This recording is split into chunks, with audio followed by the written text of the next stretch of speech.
Hello again, everybody, and welcome to another exciting edition of the Jim Cornette Experience. We are full of shit to talk about today, folks. We're going to have an update on Turd Gate. We're going to talk about bullies in pro wrestling. Stephen P. New will be here with an update on our federal lawsuit in the state of Pennsylvania. We're going to have Bobby Fulton on to talk about Pampero Firpo, as well as the big event coming up in Ohio in March. We're going to have all kinds of other good stuff that we're going to literally pull out of our asses, in some cases literally, yes, ladies and gentlemen, on the fly. And to join me in this, Hawaiian Brian, the podcasting lion, the king of the Arcadian Vanguard Podcast Network, Mr. Co-host to you. He is the proprietor of the French Toast Chateau, and he's the first one in line to meet Mr. Hanky every Christmas. Your friend and mine, the great Brian Last. Aloha, Jim. A pleasure to be here once again. And on the topic of Mr. Hanky, I believe that may have been the first episode, because I was the person who turned you on the South Park in like 1997 or whatever. And I think that may have been, if that wasn't the first episode, it was one of the first ones I told you had to see. Well, you gave me the background on the whole thing, that it was a fucking rib Christmas deal that blossomed, and I got, my interest was piqued. At that point.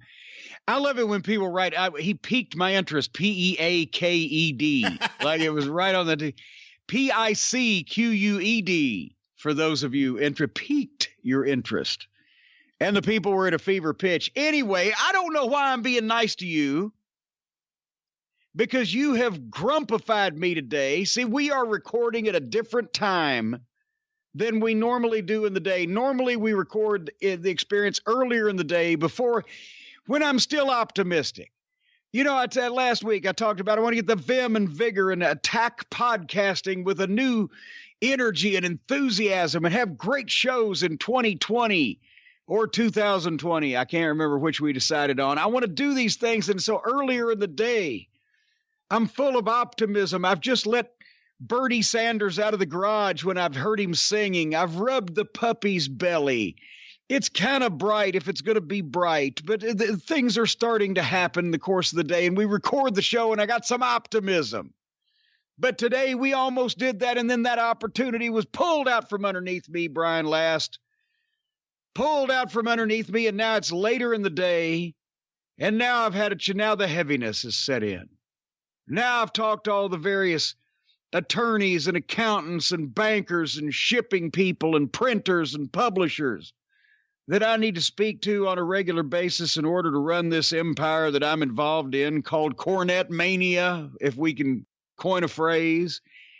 And now and I'm getting hangry, and the day's coming to a close, and it just seems like, how can I match that level of enthusiasm and that energy and that passion that I would have had earlier? I feel like I'm so down now. So we're calling it Cornette Mania now. Is that what you're saying? So that's all you gleaned out of that whole fucking fiasco I just went through, all that whole diatribe. That's all I acknowledged, yes. Yeah, well, we're recording later in the day, but we'll make up for it at the other end. We'll shorten this thing up, and everybody will be happy. No, we broke, I won't say we broke the internet again. That's starting to become an overused phrase, like the greatest night in the history of our sport. But we did get a lot of allocades, as Lex Luger would say, and even some accolades from the people who know how to use that word, concerning the Turd Gate episode of the Jim Cornette's drive-thru that aired or escaped, or maybe it aired on the side of safety on last Friday, right? No, Monday is what I'm trying to say. Yes, because we're in the time warp here. It aired on Monday. It escaped on Monday, and a lot of people liked it. They said it was hilarious. Of course, now we have, as soon as we recorded that, there was some updated information I saw on Twitter. You claim not to have seen it, but the whole thing is, I think this audio that you played was debunked. I'll go ahead and say it. I won't mention this guy's name, but I saw that it was some guy that likes to get on Twitter, on the internet. He has a website or whatever, one of those type of people. And nobody likes him because he makes shit up. And some guy was saying, well, this so-and-so did that with such and such D-list porn star or whatever. And I was the one, was I not, trying to be the voice of reason in that filthy, filthy conversation that we had concerning this whole bunch of shit. I was the one said this cannot be. This is ridiculous. I was poo-pooing, for lack of a better phrase, the whole idea that was actually Tessa Blanchard or any reputable celebrity. And you, Brian, you fell for it. You were hornswoggled, hoodwinked. You went hook, line, and sinker. You were led by the nose. You believed it. You literally believed it. This is a nice rewriting of history here. The whole time I said that we don't know for sure who this is. You can go back and listen to the tape because I had to do it several times. Oh, but I heard the energy and excitement in your voice when you thought you had a scoop. I know you were buying it, Brian. Yeah, you were not exactly. You seemed a little more excited when you thought it may have been P.F. Chang's, if we're going to be honest about things. But no, look, we're going to be honest here. We don't know where the audio originates from. We don't know who's on the audio for sure. There are certainly different stories going around. Some people say that this has been a rumor that's been around for a few years, and other people are saying, and I hadn't heard this until you just said it, that it is. What a rumor has been around. I thought it was brand new. I thought it was a recent production. No, now you change your story. Apparently, the rumors of, again, I don't even know how we're getting into this again. The rumors of defecation for hire. I've been around for a little while. I don't know how else to put it. What do we call it? I don't know. But again, I'm not saying anything about the authenticity of who it is on there. We don't know. We were reporting what we were seeing online when recounting the tweets attacking Tessa Blanchard for her behavior. Yes, well, and one thing is, believe it or not, and I know some people, how did they set that up, or how long did it take them to think of that? Literally, no, you were actually hearing what you were playing for me for the very first time ever, and I was, unbeknownst to the whole subject, and in the interest of, I had actually been taking up, and we're going to talk more about Tessa's supposed behavior here in a second, because I've been taken up for some of it, but also I have heard since from someone whose opinion that I value and who is not who's been around, but at the same time is not of the generation that would be involved in the whole thing. A little bit more experienced but not an elderly individual, who said that basically Tessa is not, well, I'm not saying it's like goddamn, some 70-year-old fuck sitting in the corner. This person is in modern wrestling, but understands with hindsight of working in a major way how locker rooms go. Tessa is not social with the other girls. She's very serious minded. I've gotten that from the times that I've talked to her. And obviously when you see her work, she's serious-minded. She doesn't go out and party with the other girls, and she doesn't be sociable, and she has been in often cases rubbed people the wrong way because, and I've seen, a lot of guys that have done this also, oh God, Tully might strangle me if you heard me say this, but little Buddy Landelish, she got so good, so quick, so young, that in some cases, whether she meant to or not, she'd come off as well, I can do that perfectly. Why can't you? And et cetera, et cetera. And I don't know, I haven't been around, but I'm just saying from someone else that whose opinion I would value. Yes, she had some attitude issues when she was younger, but a lot of it comes from her not actively trying to be everybody's friend because she's pretty fucking serious about the athletic side of wrestling, as you can tell. From what I've been told, these attitude issues are the reason why WWE passed on her. And that's not too long ago.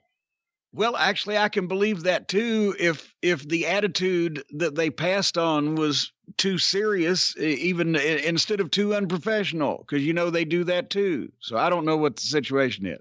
However, I did take the piss out of that. No pun intended. out of the authenticity of this video or audio or whatever that's being debunked, just so you know. I'm the trailblazer. But no, here's the thing. I've never heard you try to distance yourself from something so quickly like you are from this. I just wanted, because as soon as we did that show, that's why I was saying, can we air? I wanted to make sure that Stephen P. New listened to it, because I said, did we actually legitimize this somehow, or did we actually say this was her, rather than laughing and taking the piss out of the whole thing? Because we just did it out of our ass. And for the record, because it was on Twitter, but if you listen to the show and don't check our social media, you wouldn't know, the show actually did get reviewed by Stephen P. New. It was legally cleared for us, and he went through it, and he made sure that there was nothing that would lead to any exposure for you or myself. Well, no, I didn't want people to think that we were actually saying this is real when I heard it, because that was so over the top and ridiculous. I'm sorry, I just can't envision, even though I've only met her a few times, I can't envision her actually fucking do it. You know, at first it was like, okay, it was, whatever. But then when it got to all the fucking verbal, and you say, oh, wait a minute, there's verbiage. And then all the shit, by the time they got to the Ziploc bag, I'm like, no, this is a fucking rib. But we had never heard that before. One of my favorite lines in it was probably at the very end, where she said, I guess I'll be seeing you soon, because I shit a lot.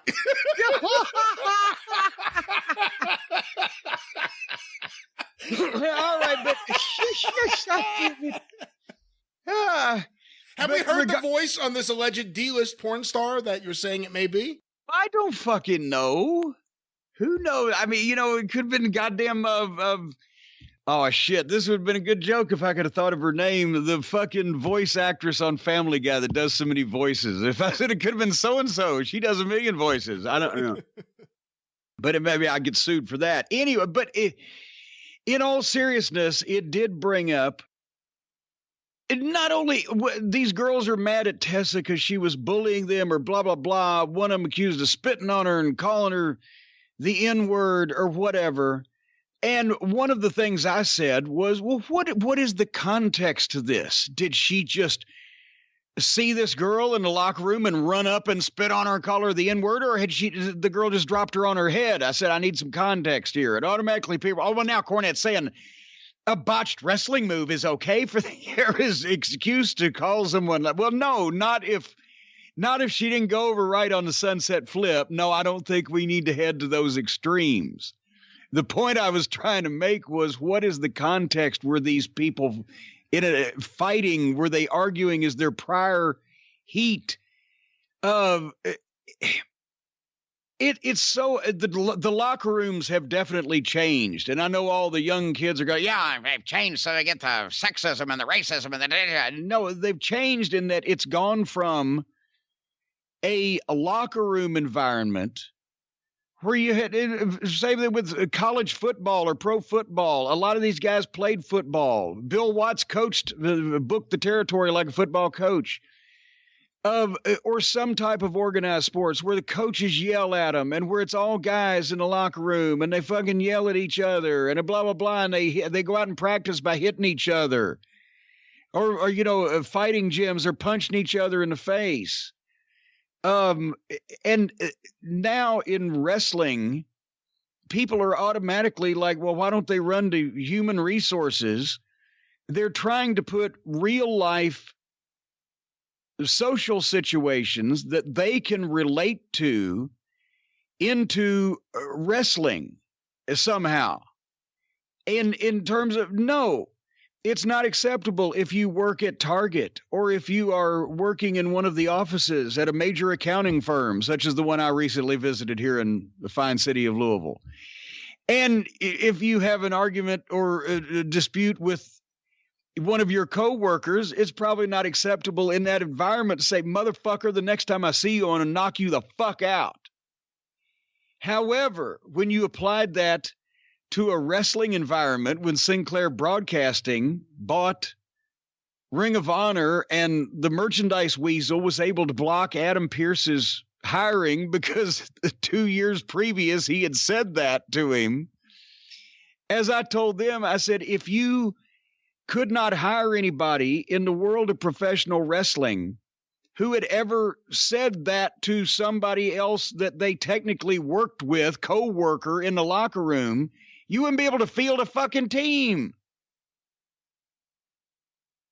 And but as the locker room is starting to change to this generation who considers themselves more entertainers and actors, to be honest, than athletes. They consider themselves very athletic and in great shape, but more of them consider themselves actors and entertainers now by their own definitions than they do consider themselves professional athletes.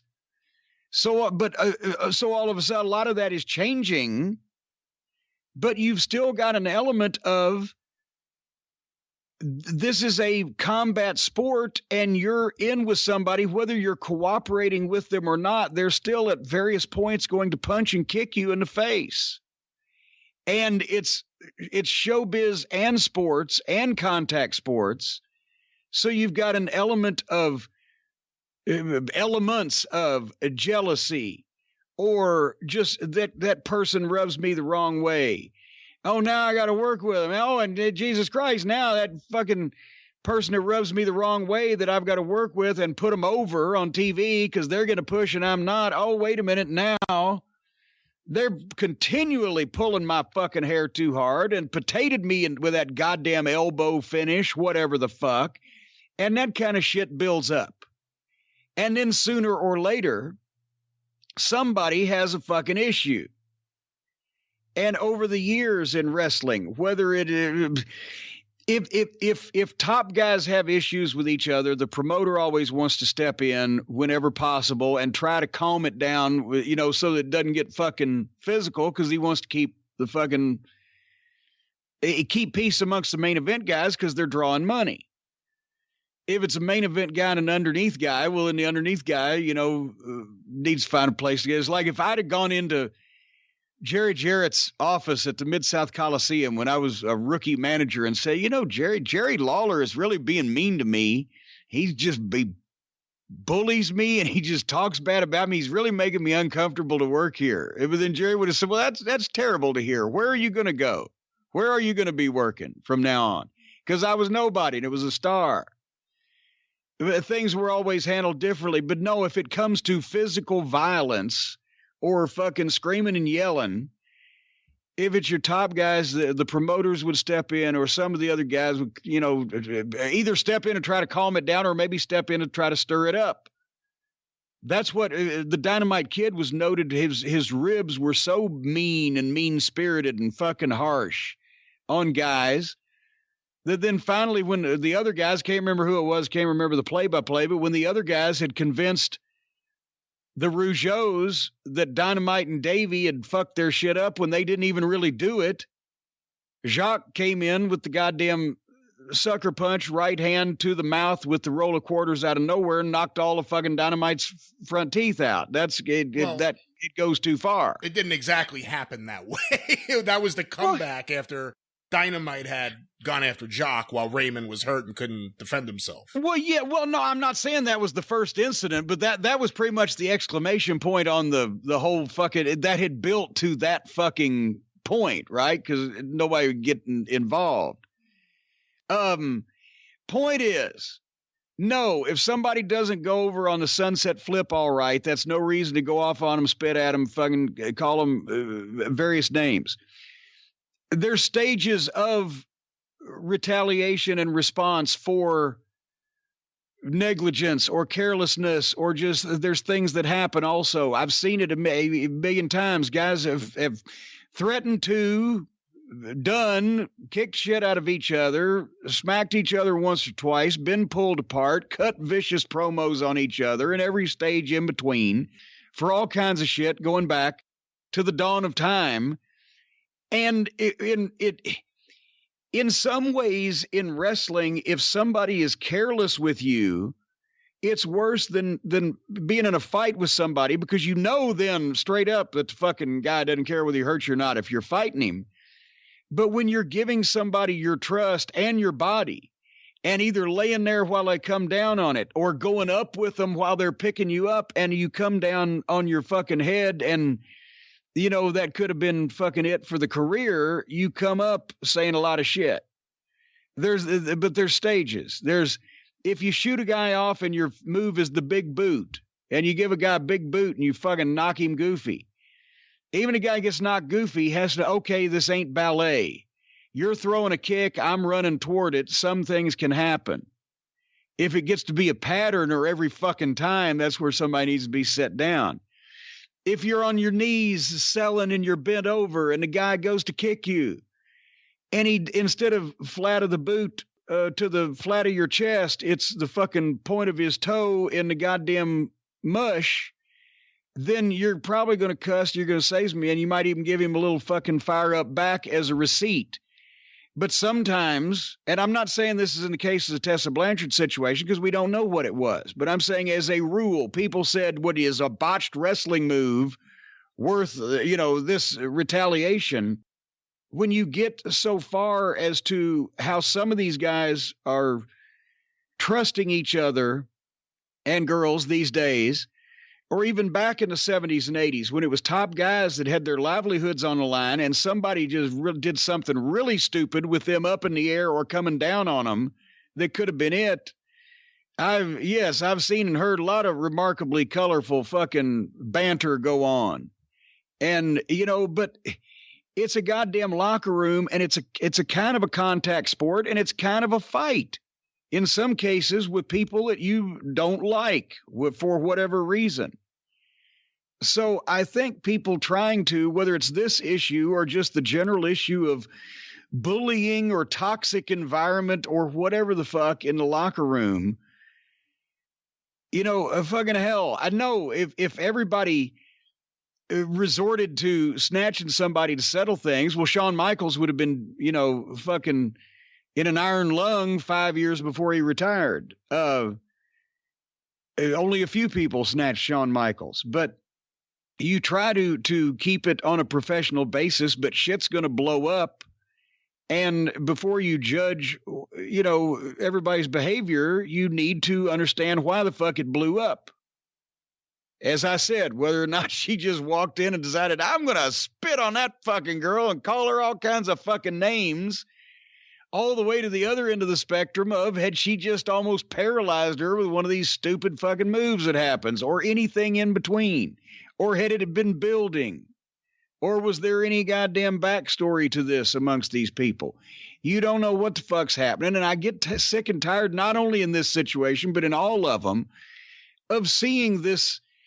Oh, it's such a toxic culture in the locker room. The locker room now, more in most wrestling organizations, more resembles the green room or the dressing room at a community theater in some cases, rather than an actual goddamn wrestling locker room as it was traditionally known for 100 years.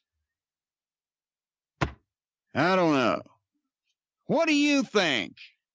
I think if something happens in the ring and it's something where one of the parties is sloppy or unsafe, I think that it's reasonable to, in the back, have a few words or maybe even get into a fight. But I think the N-word is a line you can't cross. You can't be throwing that around. And I think if that's true, if that's what Tessa Blanchard did, I think that's inexcusable. And I think that's something she needs to apologize for. Spitting in the face, again, we don't know the context of what happened, but with that said, whatever the context was, I don't think there's any excuse for the N-word. Well, and I didn't say excuse, but I did say I wasn't surprised, depending on the context, because I've heard that and worse and other things and everything happen a million times before when people are in a process of almost beating the fuck out of each other. However, the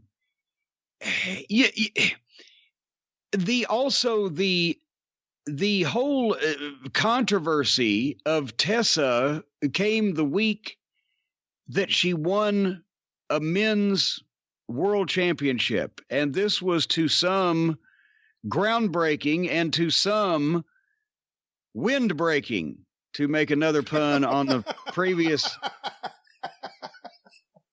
To some, yes. And so everybody wanted Jim Cornette's impression. Here is Jim Cornette's impression. Tessa Blanchard and Sami Callihan had a match that proved that women are just as good performers in pro wrestling as men are. Now I will explain to you why that's fucking stupid. Because the key word is performers. They have now, it's just another example of it's an obvious performance because it could not happen in a real combat sport. For the folks who are slow and haven't caught up yet, yes, Ronda Rousey can kick the shit out of the guy that works at Jiffy Lube. But if they are trying to, and this may have been their first mistake, if they were trying to portray the Ohio Warthog, Sami Callihan, as a trained world champion level professional wrestler, then that's what he needs to play on TV and that's what he needs to be treated like. And if that's the case, for much the same reason that Ronda Rousey could have kicked the shit out of the guy at Jiffy Lube or me or anybody walking down the street, she wasn't kicking the shit out of George St. Pierre. Because in any combat sport, and this is not supposition or opinion, it's anatomy, biology, and science. In any combat sport requiring strength, striking power, size, etc., a well-trained woman cannot beat a well-trained man. Tessa Blanchard is a much better worker than Sami Callihan. Her shit looks better. She looks more athletic. She's more professional in her appearance and in her demeanor in every way than Sami Callihan. But without making pro wrestling look any more ludicrous than they already have, a woman can't beat a man at the world championship level. Am I missing something here? I don't think so, but I have a question for you, because I haven't watched too much Sami Callihan. Obviously, I've followed the various exploits he's had in the wrestling news for the last several years, from the, Eddie Edwards incident to the Kevin Sullivan incident to him asking you if you'll work with him and then doing his own angle that no one knew about. Yes. I haven't actually watched him, though. I saw highlights of this match. And how big is he? Is he a smaller guy? He's about 5'8". I'm about 3 or 4 inches taller than he is. He's about 5'8". He's probably around 200 pounds. He wears a flak jacket as part of his gimmick, so he'll have a bigger looking upper body. And he looks like a guy from Ohio that's playing professional wrestler and that in the old territories would have worked underneath, or in the, modern time, he's a good solid hand as a local guy. And he tries to work like one of the road warriors. Well, I don't even work like one of the road, but he tries to act like he's one of the road warriors.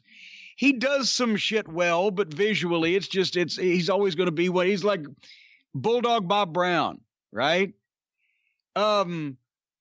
If that, I think Bulldog Bob Brown was probably a better psychologist, but part of the problem is if you have a professional wrestling organization and this guy's your champion, you've already admitted it's a performance because he's the guy that can talk amongst all the athletes you've got that look halfway decent, but maybe he can cut a better promo. And that's what wrestling's all about anyway, because we don't expect anybody to take this shit seriously because this is Impact Wrestling.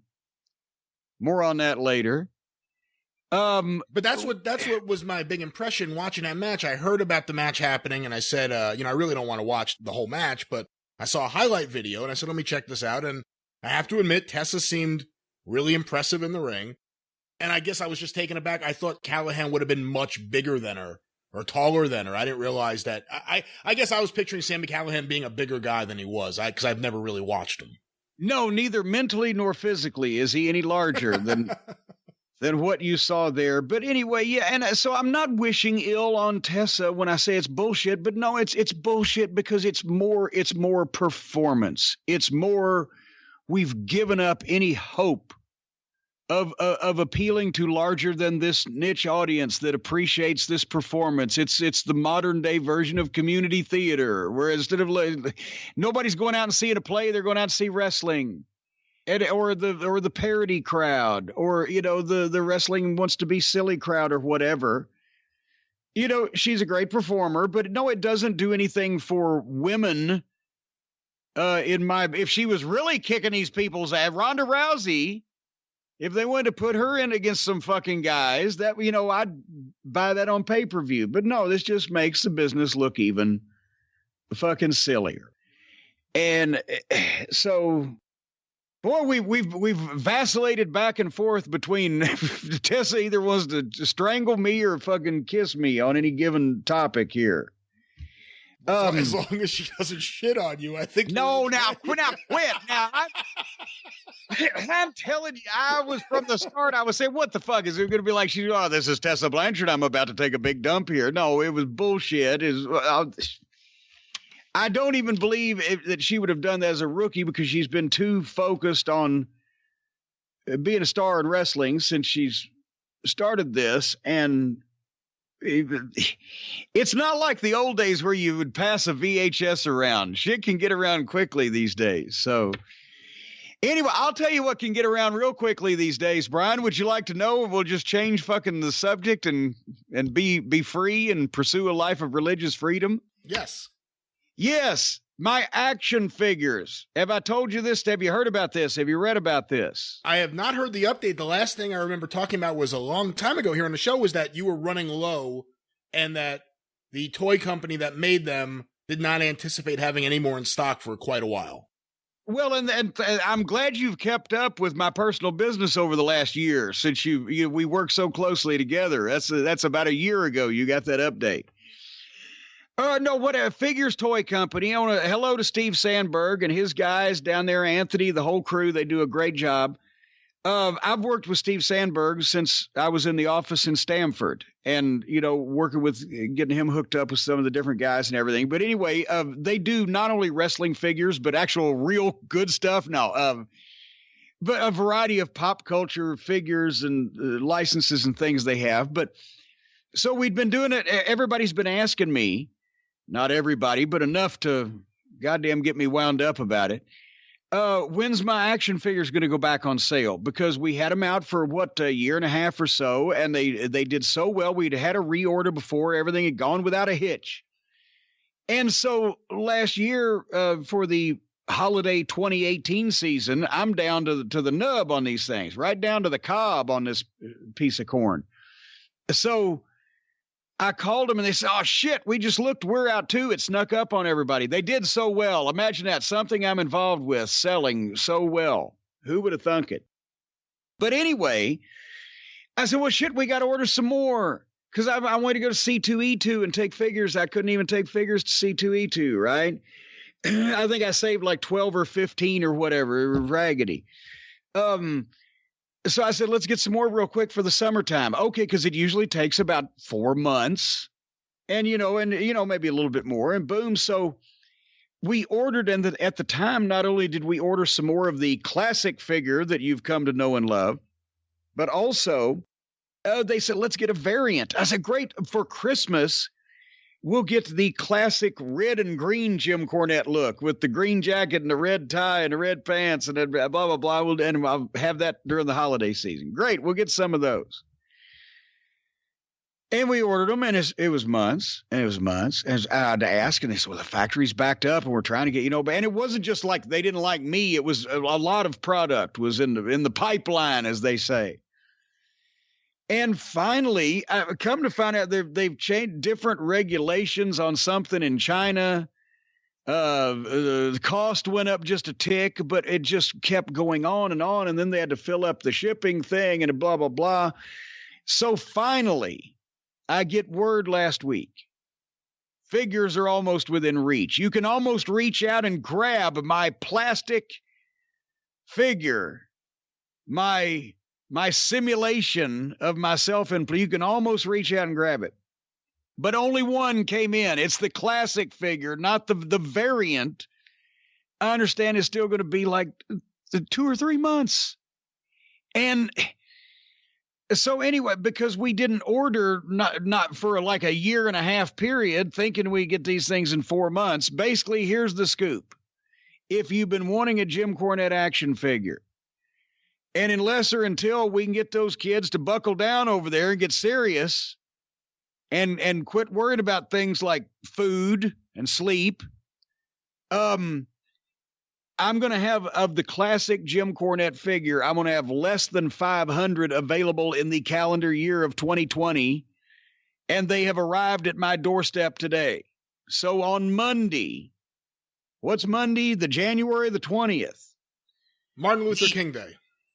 There you Martin Luther King Day. There you go. You can stay home from work and order this figure. The classic Jim Cornette action figure will be available at jimcornette.com. The only place you can get it autographed. Now, Figures Inc. and I think they have a deal with some stores and online, but there's not a lot available for that either. So this will be, but you can only get them autographed at jimcornette.com. And then hopefully within the next 3 months, we're going to be in the same way. We're going to have a limited number of the red and green holiday themed variants. And that's all we're going to have for this calendar year. And they are looking for other options right now, but we will keep you abreast of that. But I'm not saying break the internet, but just on Monday, January the 20th, walk slowly toward your device of your choice, go to jimcornette.com and order what may end up being the last run until we get this rectified of Jim Cornette action figures. And at the same time, buy one of everything else that's on sale, and it'll help speed the situation along. And by the way, for those of you who have, we got a bunch of packages out and a couple more left to go out this weekend with some corrected addresses. We've heard back from some people on that situation. Everything that's been purchased at jimcornette.com by what was Tuesday, the 14th of January, is already in the mail to you. We're keeping right up with this rather splendidly. Don't get your panties all in a bunch or your fucking lips all chapped and stuck to your neck. If you haven't got your package yet, give it a little bit more time and we should have everything together. So anyway, I want to do something. We've been having the song contest on the drive-thru. People have heard about this. Everyone knows it's corny, has swept the nation. The most melodious tune since Hello My Baby, Hello My Honey, Hello My Ragtime Gal. And I feel like we had a challenger that is so unique and so original and so, I won't say completely original, except for the tune. But in its own way, it has such charm, and we've started alternating back and forth that I wanted to play from the drive-thru song contest. Our newest hit sensation, as Jack Pfeffer would say. Do you have it queued up there? What was the gentleman's name? Joey Bowie. Joey Bowie, of course. Yeah, I know him from Twitter. I know him well. He's a longtime, close personal friend, and I just blanked. I had a brain fart. See, we're still going to do shit jokes all day. But let's play Joey Bowie's newest submission for the drive-thru song contest, because the experienced listeners should be able to hear this as well.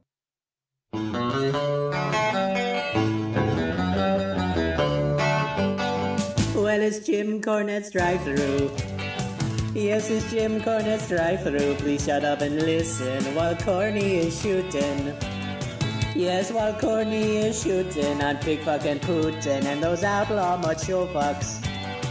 Joey, Ryan, the young bucks, the rednecks and dumb fucks, and them door corner bum fucks. And then there's Jelly Janella and Santino Marella, the boogeyman, the boogeyman, the boogeyman. Corny's drive-thru, Corny's drive-thru, Corny's drive-thru. Well, it's all elite wrestling.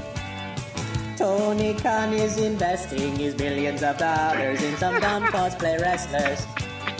Yeah, they think they are wrestlers in video games just like Kenny Omega.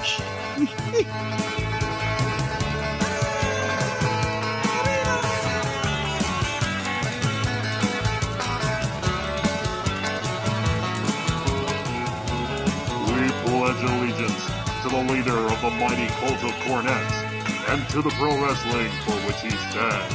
No blow-up dolls, dick spots, or dance routines, with blood, sellouts, and shoot angles for all.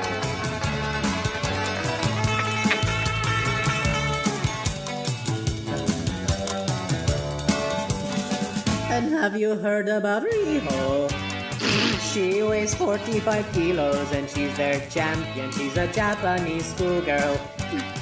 All the Japanese schoolgirls like Kenny Omega love to play with his Sega.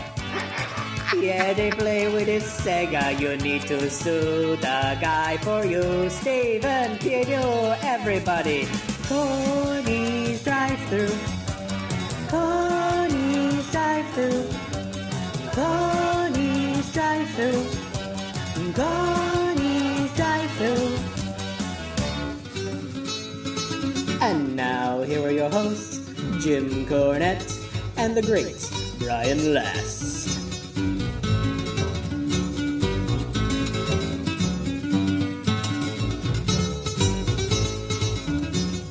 Well, there it is, Jim, the quite memorable submission from Joey Bowie for the drive-thru theme song contest. And tell the folks whether they have a submission or an emission, or they don't even need permission. They just need instruction in how to send these wonderful tunes into us, where we can give them all kinds of exposure on the air. You could send the tunes to cornydrivethru@gmail.com. It's going to be really difficult to now beat either the intro or outro music on the drive-thru, but we are looking for songs for the experience. So however you want to apply that to your musical stylings, cornydrivethru@gmail.com. Well, you know, Brian, I tell you that I hate to admit when I'm wrong. And it happens so rarely, as I've said so many times, that I really don't have to go through this procedure very often. But I have actually learned in this past week that I've been wrong in some of the things I've done in the past. I've handled personal conflict the wrong way. This is a little known factor. Who was it did that promo one time and said, it's a well-known secret about you? Some heel is talking about the baby. It's a well-known secret. It's a little known fact about me. Do you know that up until this past several week period, I have never sued anyone in my entire life? Wow, that's kind of shocking. I mean, you've been sued. Oh, yeah. I tried to sit down and make a list one time, and I think we got around 12 or 13. I couldn't remember. We couldn't narrow it down any closer than that. But would you be amazed by that? Are you amazed by that? Would you have thought that? You know, now that I think about it, I guess it does make sense. You seem to be more likely to take the matter into your own hands and your own baseball bat and whatever. Well, there has been that issue. There are many people that can testify, and in some cases, I've done this in front of thousands of people, and I've whacked people viciously and repeatedly about the head and face with the blunt edge of a tennis racket. There's been photographic evidence. I'm not talking about working in the ring. I'm talking about actually out in the crowd. That's related to a number of those 12 or 13 lawsuits. A couple of those were as a promoter, though. So I wasn't even there. It was Owen. And there's been a time that people can testify to that in a face-to-face verbal conflict, something just comes over me where I don't even plan to do it. But before I realize that I've done it, I've reached out and snatched a motherfucker around his neck, or as Dennis Connery would say, around his goozle pipe with my fucking right hand. Ron and Don Harris and Heavenly Bodies, a number of people can testify to that. It has been reported, well documented in the newspapers, especially in Knoxville, Tennessee, and on come to find out that I think it was the Channel 6 Evening News. I think six and maybe 10 covered it, WBIR. But anyway, that not only did I take a baseball bat to a couple motherfuckers on Magnolia Avenue at 5 o'clock on Friday afternoon during rush hour, but that I also tried to allegedly, although I've since admitted that, yes, this was my intent, to run over a motherfucker in broad daylight. I've handled these conflicts, and there was the baseball bat, poor Casey O'Connor. I didn't hit him. But every piece of glass, actually, and the plastic, because the headlights and taillights and shit are plastic these days, aren't they? Well, it wasn't these Do days. you know about? Was it plastic Well, in 1994? 20 years, I think they were still yeah, but definitely all the windows and the rear view mirrors and etc. All the glass and the plastic in the car. But I didn't hit him. But I've handled these conflicts in the wrong way, Brian. Because all those previous times has cost me, even though it's been cathartic, even though it's been kind of mentally therapeutic, it's been very financially expensive. But never have I actually just gone to the meat of the matter and just went ahead and sued some asshole that had infringed and impinged upon me until just several weeks ago. And that way, when it happened, what happened was, obviously everybody remembers on the program, I had seen a clip on Twitter, right? Where two guys are on the two ladders in a barn somewhere. I mean, you could still see the chickens. The chickens were on the beams of the roof, and there was the bales of hay and everything. And then you had, I think there was a donkey. Well, there was two asses on top of these ladders, whether there was a donkey in the barn that night or not. So they're up there, and there's a nice bundle. I guess you would call it a bundle. Of fluorescent light tubes bridging the gaps between the ladders, and the concept of this performance art piece in front of these slathering, mouth breathing, knuckle dragging, Neanderthal nincompoops. Thank you, Jonathan Harris. Had actually paid $3-4 a piece to watch this shit.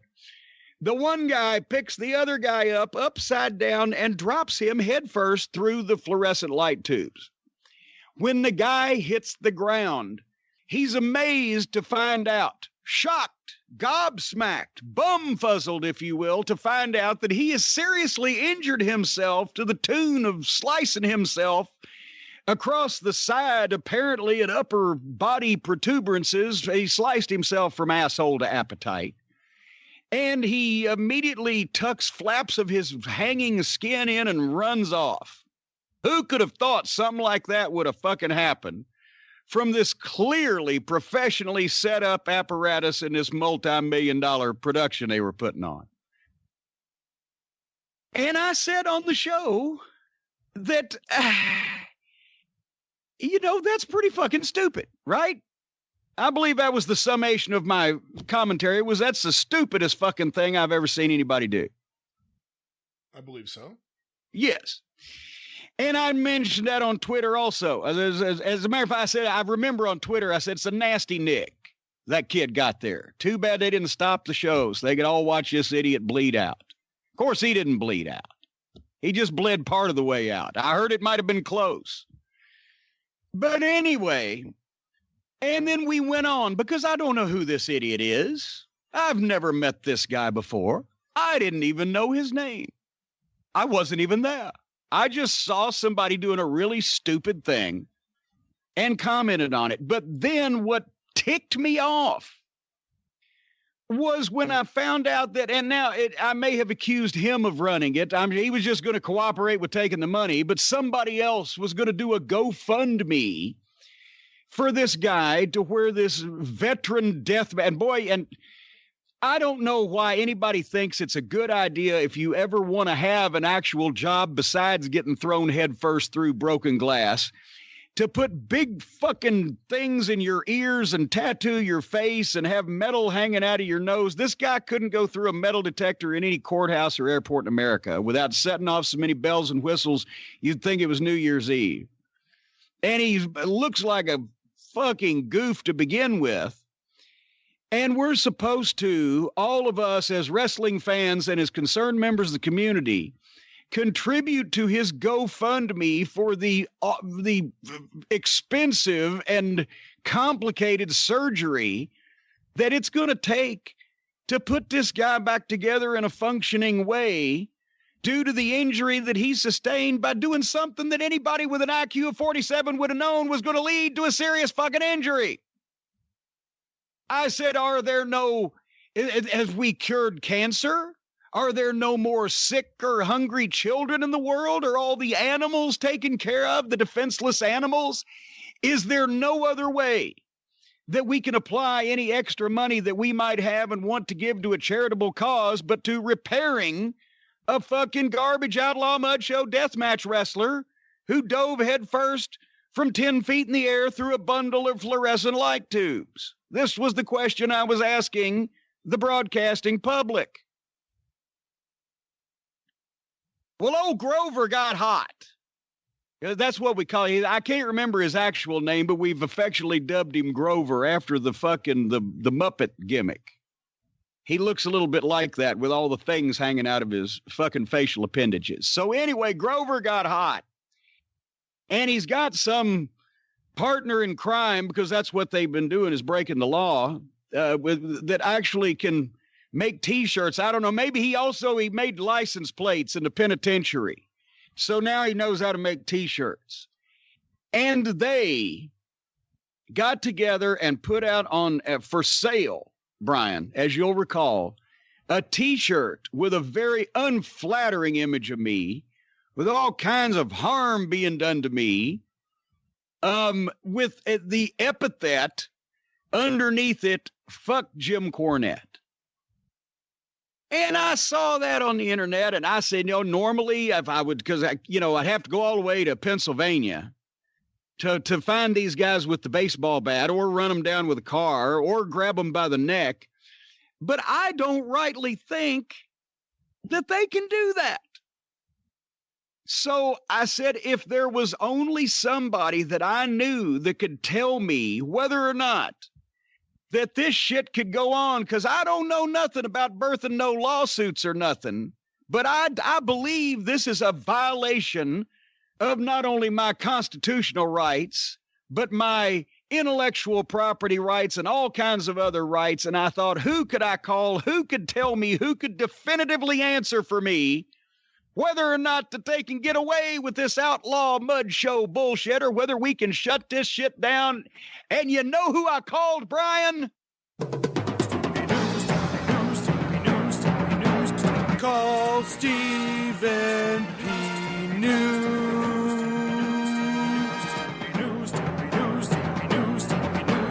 If you need to sue.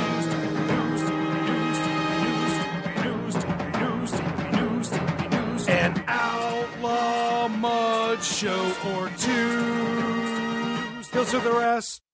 That's exactly right, ladies and gentlemen, and that's who we now hopefully have on the line here today to talk more about this issue. And the first time I did something in my life at the age of 50 years old, this man is responsible. He's shown me the error of my ways. I don't admit that often, but boy, this sure was, so far, has been cheaper and easier on my body, and there was not the annoying jail stay to go along with it. My attorney and yours, ladies and gentlemen, Stephen P. New. How are you, Stephen? I'm great. How are you, Jim? Well, I'm just feeling fine as frog hair and ready to hop after the.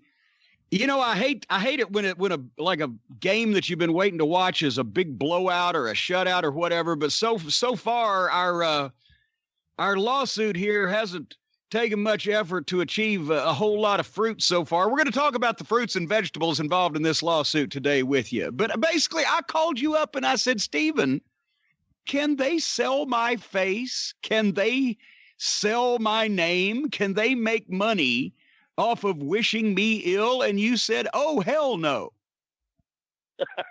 Actually, I think you tweeted Grover first and said, you'll be hearing from my attorney, and I think we'll get his opinion. And then you and I had the phone conversation. I think that's how that went. So you are correct. Yes. So I had a suspicion that I'd be getting a call from you later that day, and I did. Well, so anyway, they've made a number of missteps. This has not been the perfect crime so far on their part. We've said many times, you have a motto. You will give any man one chance to do the right thing. And if he does, then we're all friends. And if he doesn't, then I don't know whether I should use this type of language on the program, but you will fuck him up. And yeah, when you got in contact with these people, you said, all right, very funny, very funny, good little rib. So just ixnay, and we'll all be good. And they tried to basically flout your authority. They certainly did. I put together about 4 or 5 conditions after you and I talked, and gave those to the guy running the Indie Connection website and who had registered fuckjimcornette.com. The website had registered Fuck Jim Cornette as a trademark with the U.S. Patent and Trademark Office. Or it applied. Wait a minute. As Jerry Lawler said one time, you ain't just got nothing but an application there, son. They had made an application. This is how stupid they are. And more on this later, the dispensation of this. They had made an application to try to trademark my name. Yeah. In a disparaging context, which was not going to fly. Right. And you said, look, just drop it, guys, and there's no problems, and we'll all just go away. Yeah. So they shut down the website pointing to the T-shirt sales, and unless they were selling some T-shirts, at a couple of these outlaw mud shows, there weren't any more T-shirts being sold, except the ripoffs started coming. The Vietnamese companies on eBay had taken this likeness of yours, Jim, and had gone to it. So, we were having to approach Amazon and eBay and so forth. But, the near-term goal was shutting down Grover, Bill Molnar, and the Indie Connection from selling these and profiting from your likeness. So I gave them 5 conditions and said, you do these 5 things and it'll drop. And I'm giving you 60 days to do that. That was mid-October. Their 60 days was up mid-December. And radio silence after that. No contact. I'm checking the U.S. Patent and Trademark Office website every couple or few days. And you said while that 60 days was going on, you said, I doubt they do the right thing.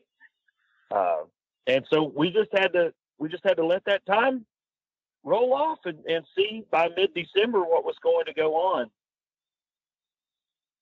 Well, here's the thing is I knew they weren't going to do this because one of 2 things. One, they don't really have a lot of financial risk, although I wouldn't really want to do their credit report for the next 5 to 7 years after this takes place, but they don't have a lot of financial risk because, for heaven's sake, how much does it cost to literally live in the basement of your parents? And I didn't think they would do the right thing because of that. And also I didn't think they'd do the right thing because they thought, well, this guy, he's a gimmick lawyer because Cornette's just a gimmick or whatever. And I said, we're just going to have to prove that there is a point which cannot be crossed with Jim Cornette or Stephen P. New. And that point got crossed. And sure, that's why it became personal for me because, all of his little Twitter buddies and all of his little Facebook buddies and all of these deathmatch outlaw mud show fans, besmirching me on social media. He's not a real lawyer. He's not licensed in Pennsylvania. He can't get up there and sue you, Grover. So, that was fine, but unlike a lot of my litigation, it became personal for me just because of some of the things that were said about me on social media and about my ability to either get to the U.S. Patent and Trademark Office or get to the Commonwealth of Pennsylvania and sue these guys. And, and at the same time, they think they're going to get away with this also when they repeatedly lie and they repeatedly have no leg to stand on. They came out and said, oh, well, it's because, by the way, folks, for a limited time only, as I said, there's a few more available, not many, but the offending shirt is on sale at jimcornette.com with $5 from every shirt sold going to the Crusade for Children to help special needs kids in Kentucky and southern Indiana, not outlaw garbage mud show wrestlers that dive through broken glass. But the reason why that shirt is available at jimcornette.com legally, morally, and ethically is because the artist that did the artwork that said T-shirt features was never paid by Grover and their bluegrass band name is Grover and the Mud Show Gang. But he was never paid by Grover and the Mud Show Gang. We paid the attorney. We paid the artist that did that artwork, and he has signed a release, which we possess, that we are the official licensed people that are allowed to sell that artwork. Strike, well, I forget how many strikes that is so far on Grover. But they lied about that. They said, oh, Cornette's ripping off this poor guy's artwork. He was just trying to make it. No, I'm the guy that paid him. You fucking little outlaw dipshit. So and it's our artwork to do with as we will. Yes. So, and we will. So they just keep, and then to compound insult to injury, apparently not realizing when you file a federal lawsuit in the state of Pennsylvania, I've been filed against on a number of occasions. You have to answer this shit, and you have to have some kind of good answer when you do, or elsewise you might as well fold up your fucking tent. And they try to actually do a takeoff shirt based on the original shirt for which they were getting sued for, that they are now getting sued again for. Yes. Tell them about that, Stephen. With more widespread sale than the original offending shirt. So let me break that down for you if I can, Jim. They registered a web domain, clownette.com. And essentially all they did was take Shaheen art of, your face and add some clown makeup and selling that under the guise of this Clownette. Well, you're the license holder of that piece of art.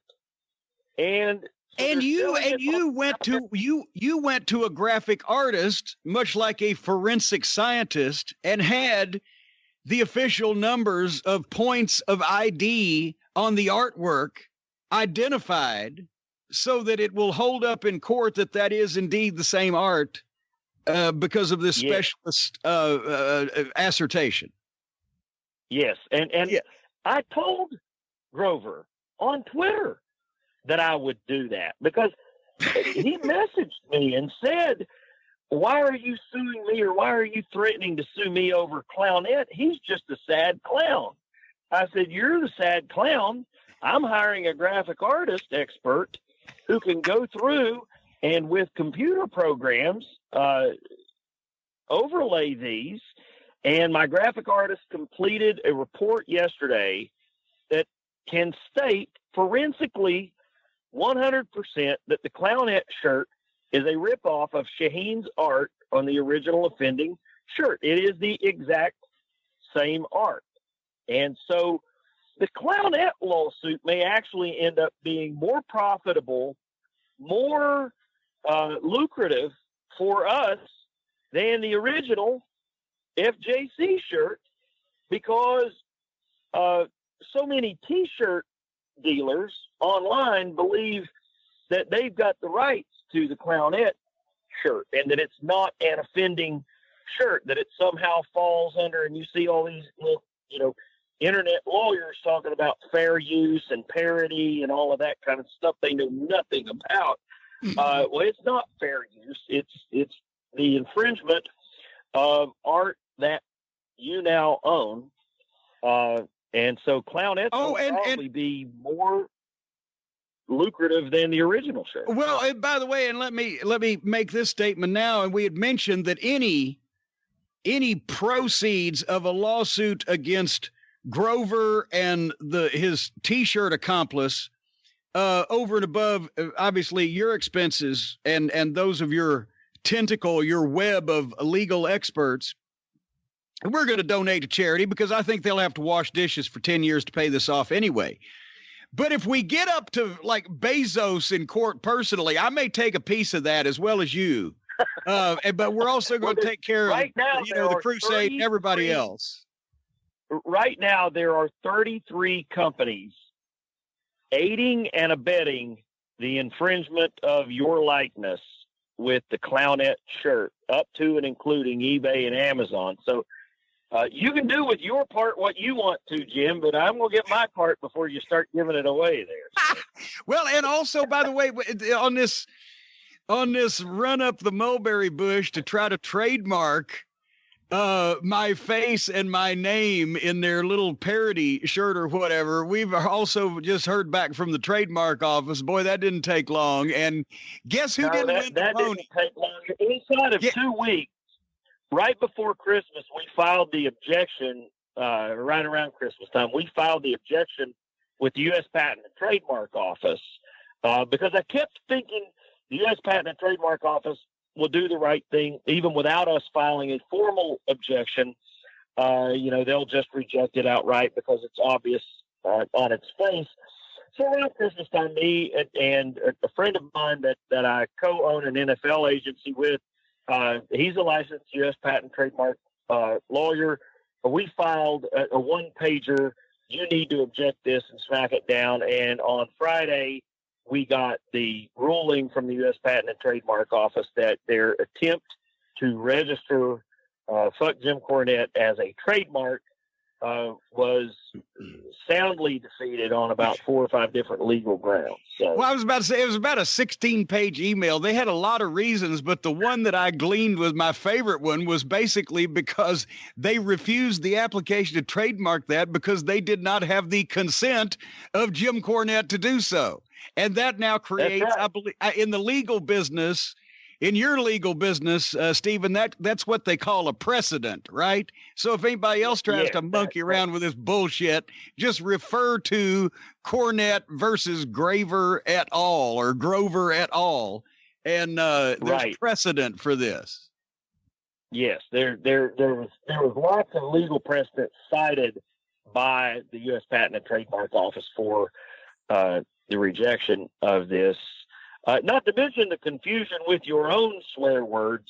They actually went to JimCornette.com and they said there could be some confusion in the marketplace if they let somebody else associate your name with swear words, which I've known since I was a teenager that there was a risk of that. So. Well, yeah, as a matter of fact, it did actually say, because of the numerous ways that my name is synonymous with the word fuck, that it could create confusion in the marketplace.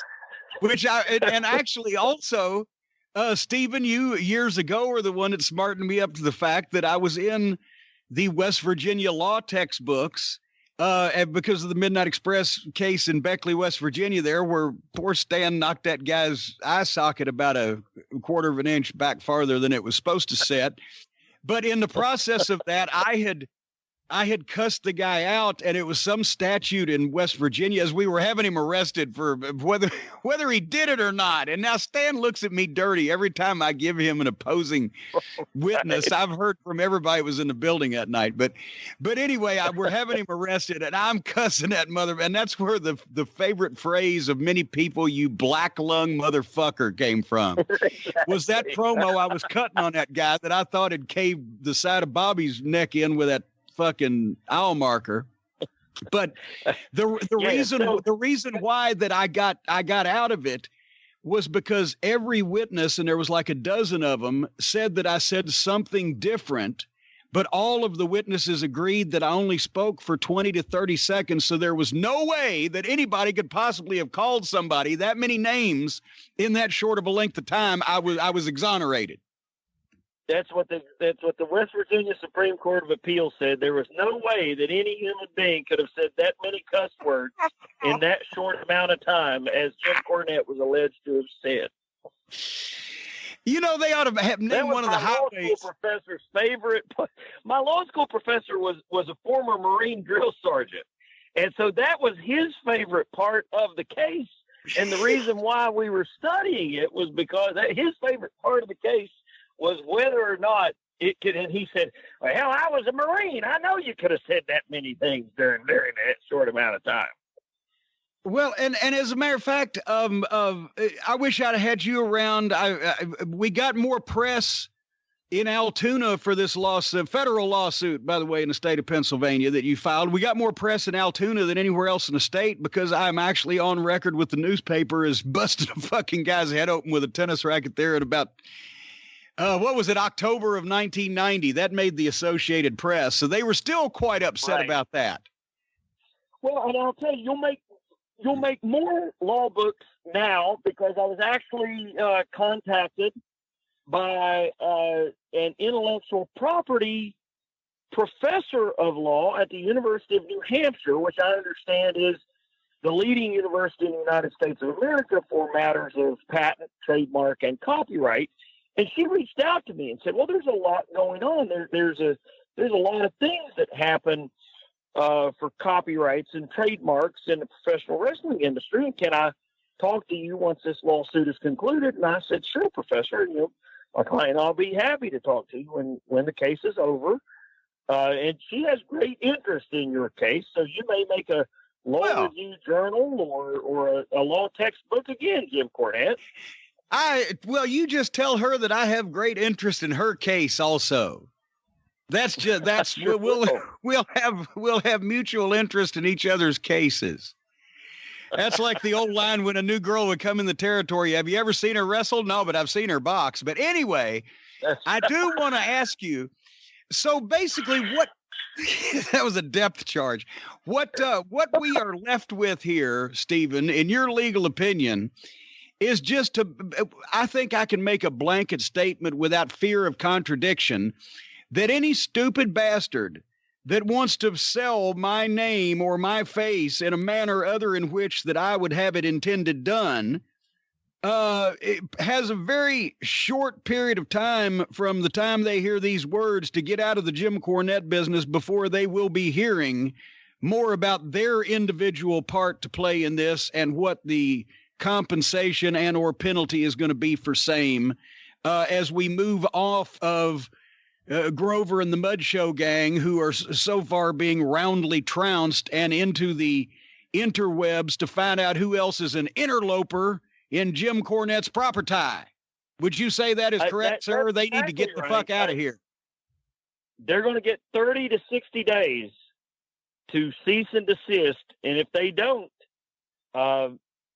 we will invite them to Jefferson County, Kentucky, to come and spend some time with us.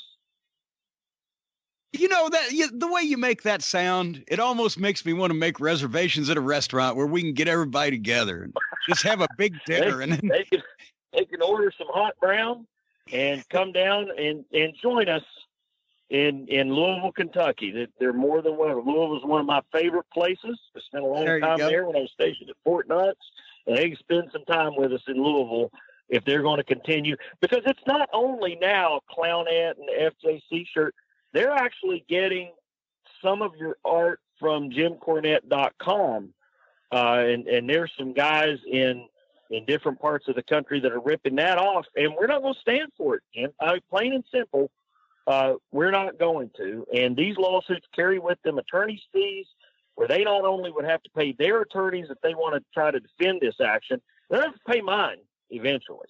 Yeah, that's foregone conclusion that they're going to be paying you because you had to go through all this trouble, and they are guilty, but they're also going to have to be paying their own attorney's fees as well to answer the various claims, cross-claims, counterclaims. And I'll tell you one thing, and Brian, I know you'll testify to this, Stephen P. New is a hell of a writ writer because he's been writing writs all morning. If you've read the writs he's written, you'll know they're really well-written writs, and I will guarantee you that you people out there trying to fuck with Stephen P. New, 888-692-8084, you will get written off.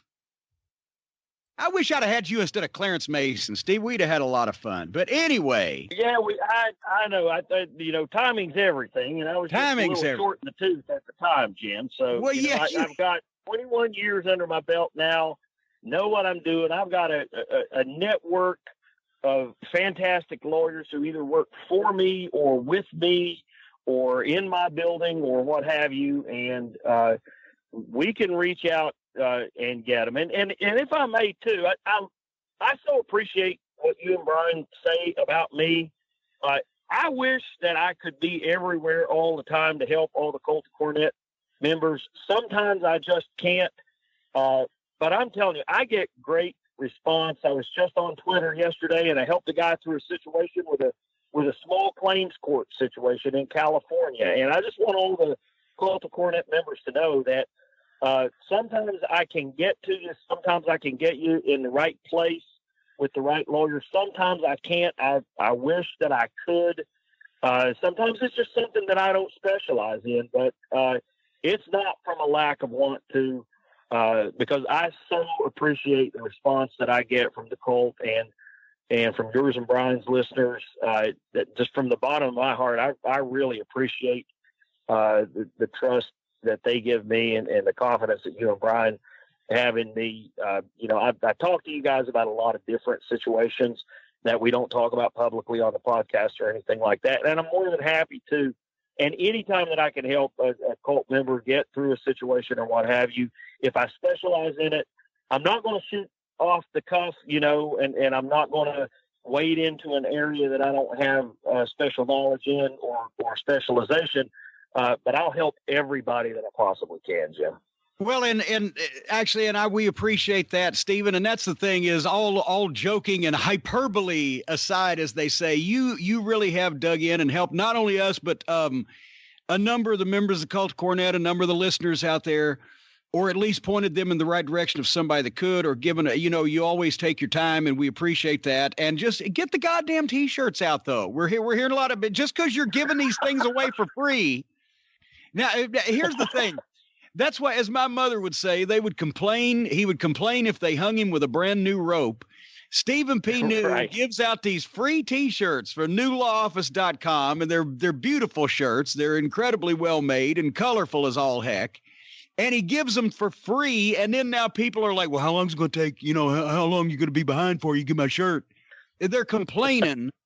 and no, you're giving away wonderful shirts.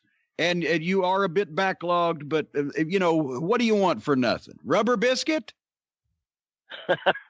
We're getting them out, though. I did my last order, and I've got some special ones. I'm going to see you up at Circleville in mid-March, and I've had a special order of Cult of Cornette T-shirts made just for the occasion to be up there with you and Bobby and Dennis, and I can't wait to be up there with some new T-shirts. They are very much 80s style, and they say consigliere to the Cult of Cornette on them. And I saw you down at Bobby's event. We had a great time in November, even though you were too tired to let me go take you to dinner. There was a carrabble here where we were staying. I couldn't believe you did on dinner. Oh, well, no, but I already said. Also, they closed like 10 minutes before we would have got there. But also, I'm tired when I'm too tired to eat. But that is a great that is a great segue, though. Circleville, March 14th. The opening of the brand new facility up there, because we're going to have Bobby Fulton on the program here today also, and that may be a great segue for us to get off so that we can get him on here in a few minutes. But Stephen, I appreciate it. The point is already, this has not been one of those things you hear dragging on in the courts forever and ever. Already, they've lied. The artwork is not theirs. The artwork is ours. They're trying to sell my name and my face. The U.S. Trademark Office has slapped them down. We've caught them in numerous misrepresentations. More people are going to suffer because of their foolishness and irresponsibility. And all in all, it's going to be a good day for a lawyer. Stephen, I appreciate it. Thank you very much. Absolutely, Jim, Brian. We will talk to you guys real soon. Take care. All right. Thank you, Stephen. And Brian, before we go any further with, because we've got Bobby Fulton coming up about Circleville and all kinds of stuff. And we've got to talk about the Wednesday night fiascos and the triumphs and tragedies of Wednesday night.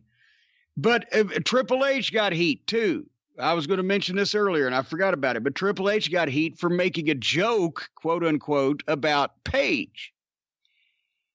Do you know if everybody else? It's sort of like that Seinfeld episode where Seinfeld went to this priest at a a church, and he was I couldn't come up with a name, but he went to the priest at the church, and he said, Father, he said, my dentist is formerly Catholic, but now he's converting to Judaism.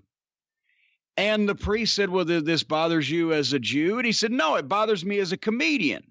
Now he gets all the good jokes, right? He's, here the thing is, Triple H made a joke and everybody was upset about it, right? And he had to apologize.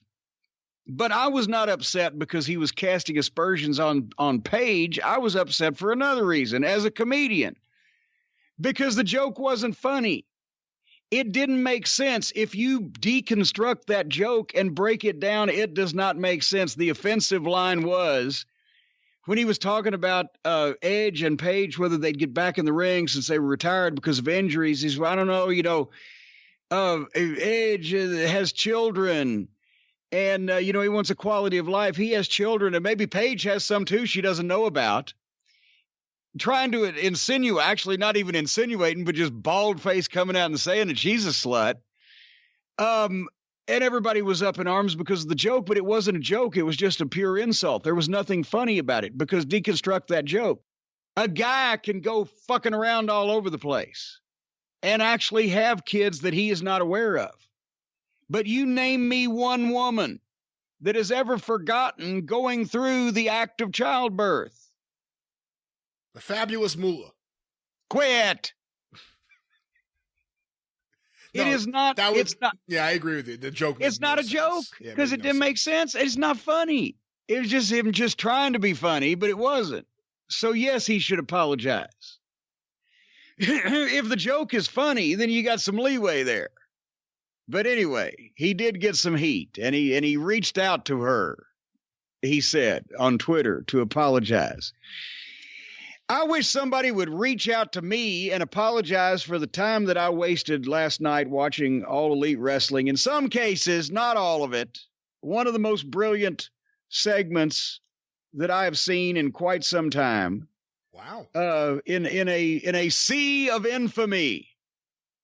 Now, our pre-match instructions, the way we called this thing before we got in the ring, Brian, was because we were going to be short on a little time because I've had all kinds of stuff going on. I said, I'll watch All Petite Wrestling and you watch NXT, and you can tell me about one and I can tell you about the other.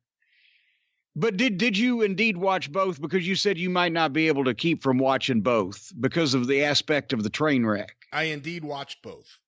Well, then in that case, then we will discuss NXT or all Petite Wrestling, and then you can tell me. But because the only thing that I heard that Keith Lee went off, and I zipped through that today when I had a few minutes, and I watched Keith Lee become Hulk Smash. Didn't we just suggest something like that?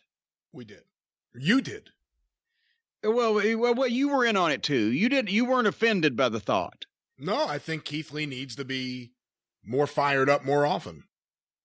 And boy, he was, except I wish he'd do one more move rather than just give a guy a flying Beal onto stuff, right? After he'd done one, he should have thrown him a different way when he was out in the parking lot. But anyway, we're getting ahead of ourselves. I know everybody, and believe me, I do take great joy in criticizing some aspects of All Elite Wrestling, because the people that I'm generally criticizing are the ones that don't need to be on national television to begin with.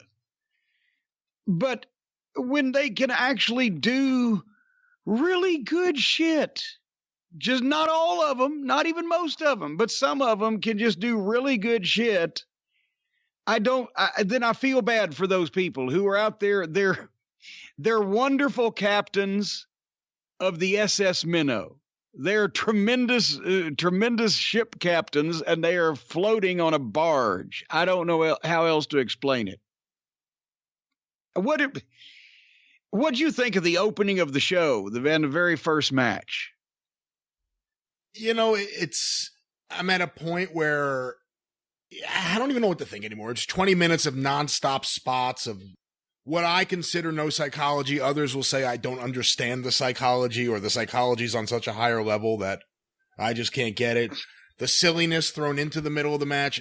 Too much. I hate I hate more than anything just everyone standing around. Clearly, hey, let me grab you, and you're either going for a hug or you're waiting for someone to jump on your head. With that said, I'm sure it was probably a really fine Young Bucks match.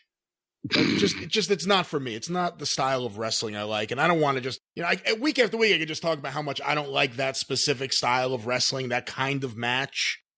The referee just lets anything happen. There are no fucking rules at any point in the match. That bald referee in AEW maybe the tag team specialist. He looks like he looks like he went to give blood and forgot to say when. He may be the most ineffective referee in the entire wrestling business, but for what it is, I guess, for 20 minutes of nonstop spots, if you're into that kind of match, that pro wrestling guerrilla match, I'm sure it was a lot of fun.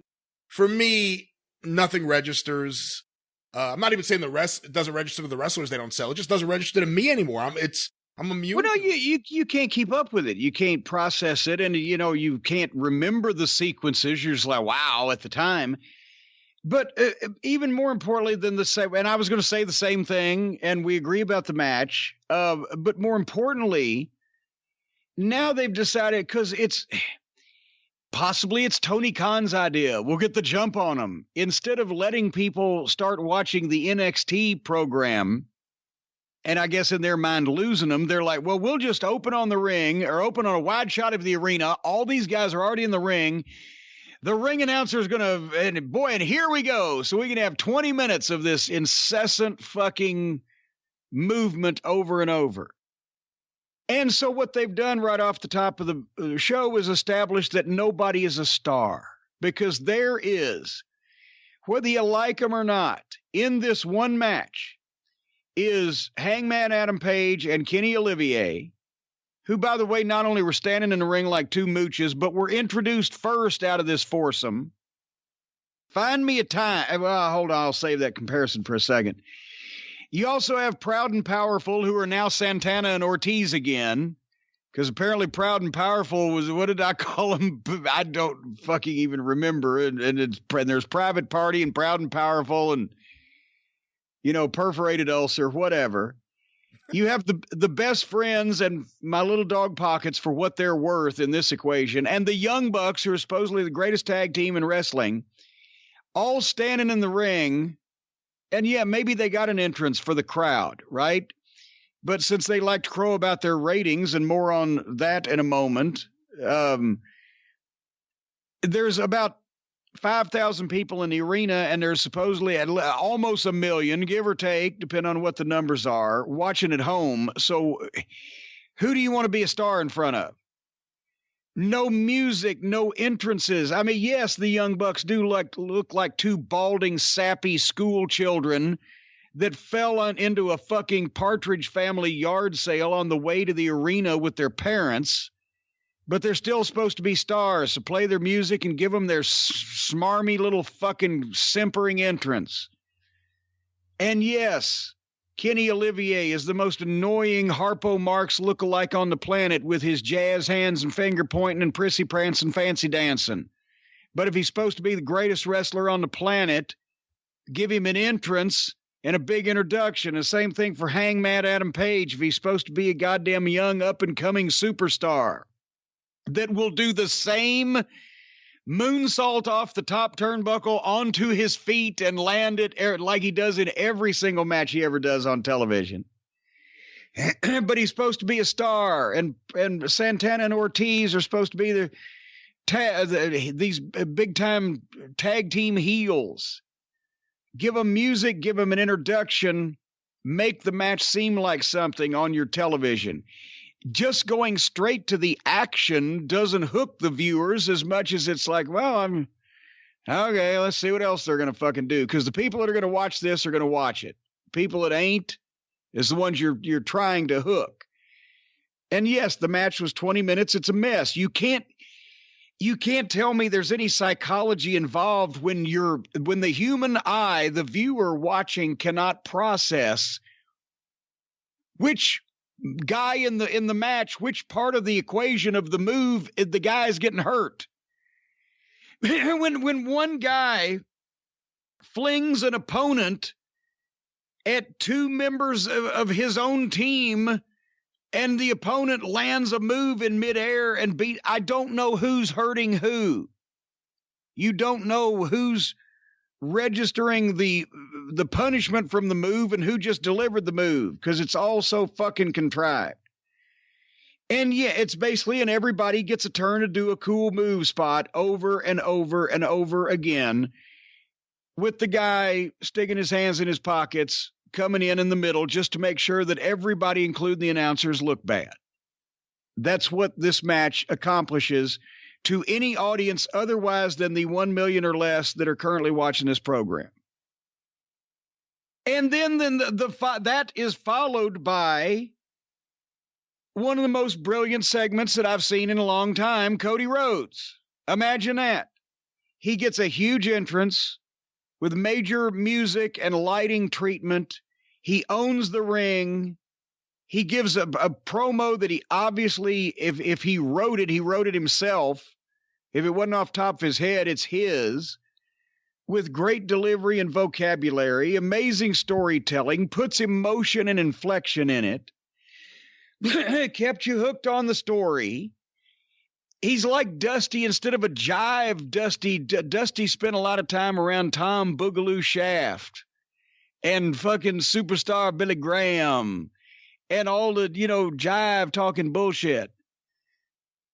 Cody didn't do that, but he's got Dusty's way of saying a sentence out of the blue that wouldn't make any sense on its own, but in the context of the story he's telling, it furthers it, but it still doesn't make sense if you transcribed it and wrote it down. But because the way he says it, you understand. An inflection that rises and falls, and the pace that quickens and slows down. Sometimes he's quiet and sometimes he yells. It's the same Dusty. It's just not the same as Dusty, but it's the same type of performance as Dusty. But he's just updated it and made it his.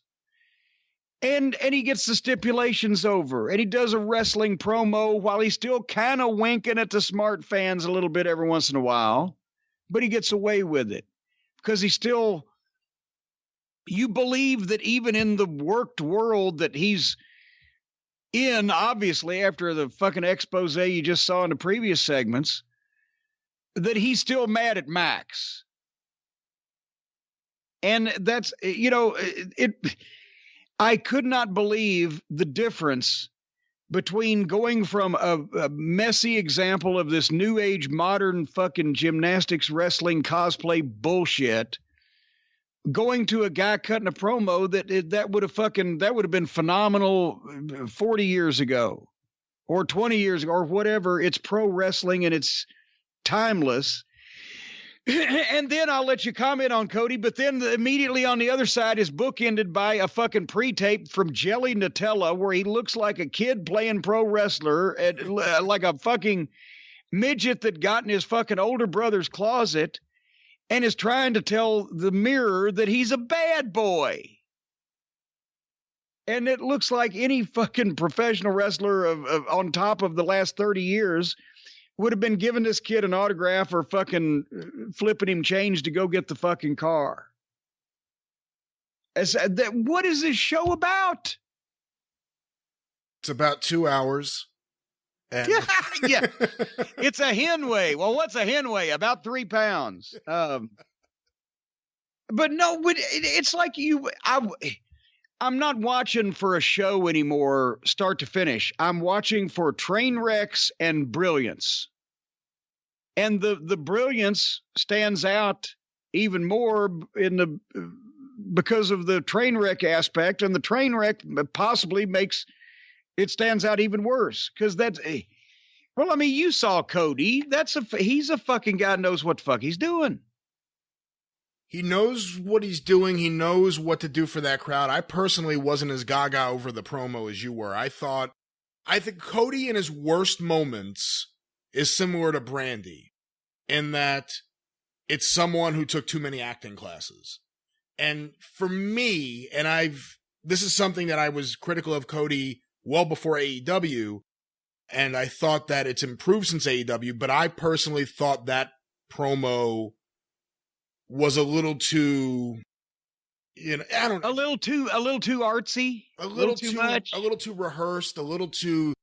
I want guys that talk in a way that sounds natural and sounds real, not their version of scripted WWE promos. I'm not saying that promo was scripted or wasn't scripted, but it came across to me as pretentious.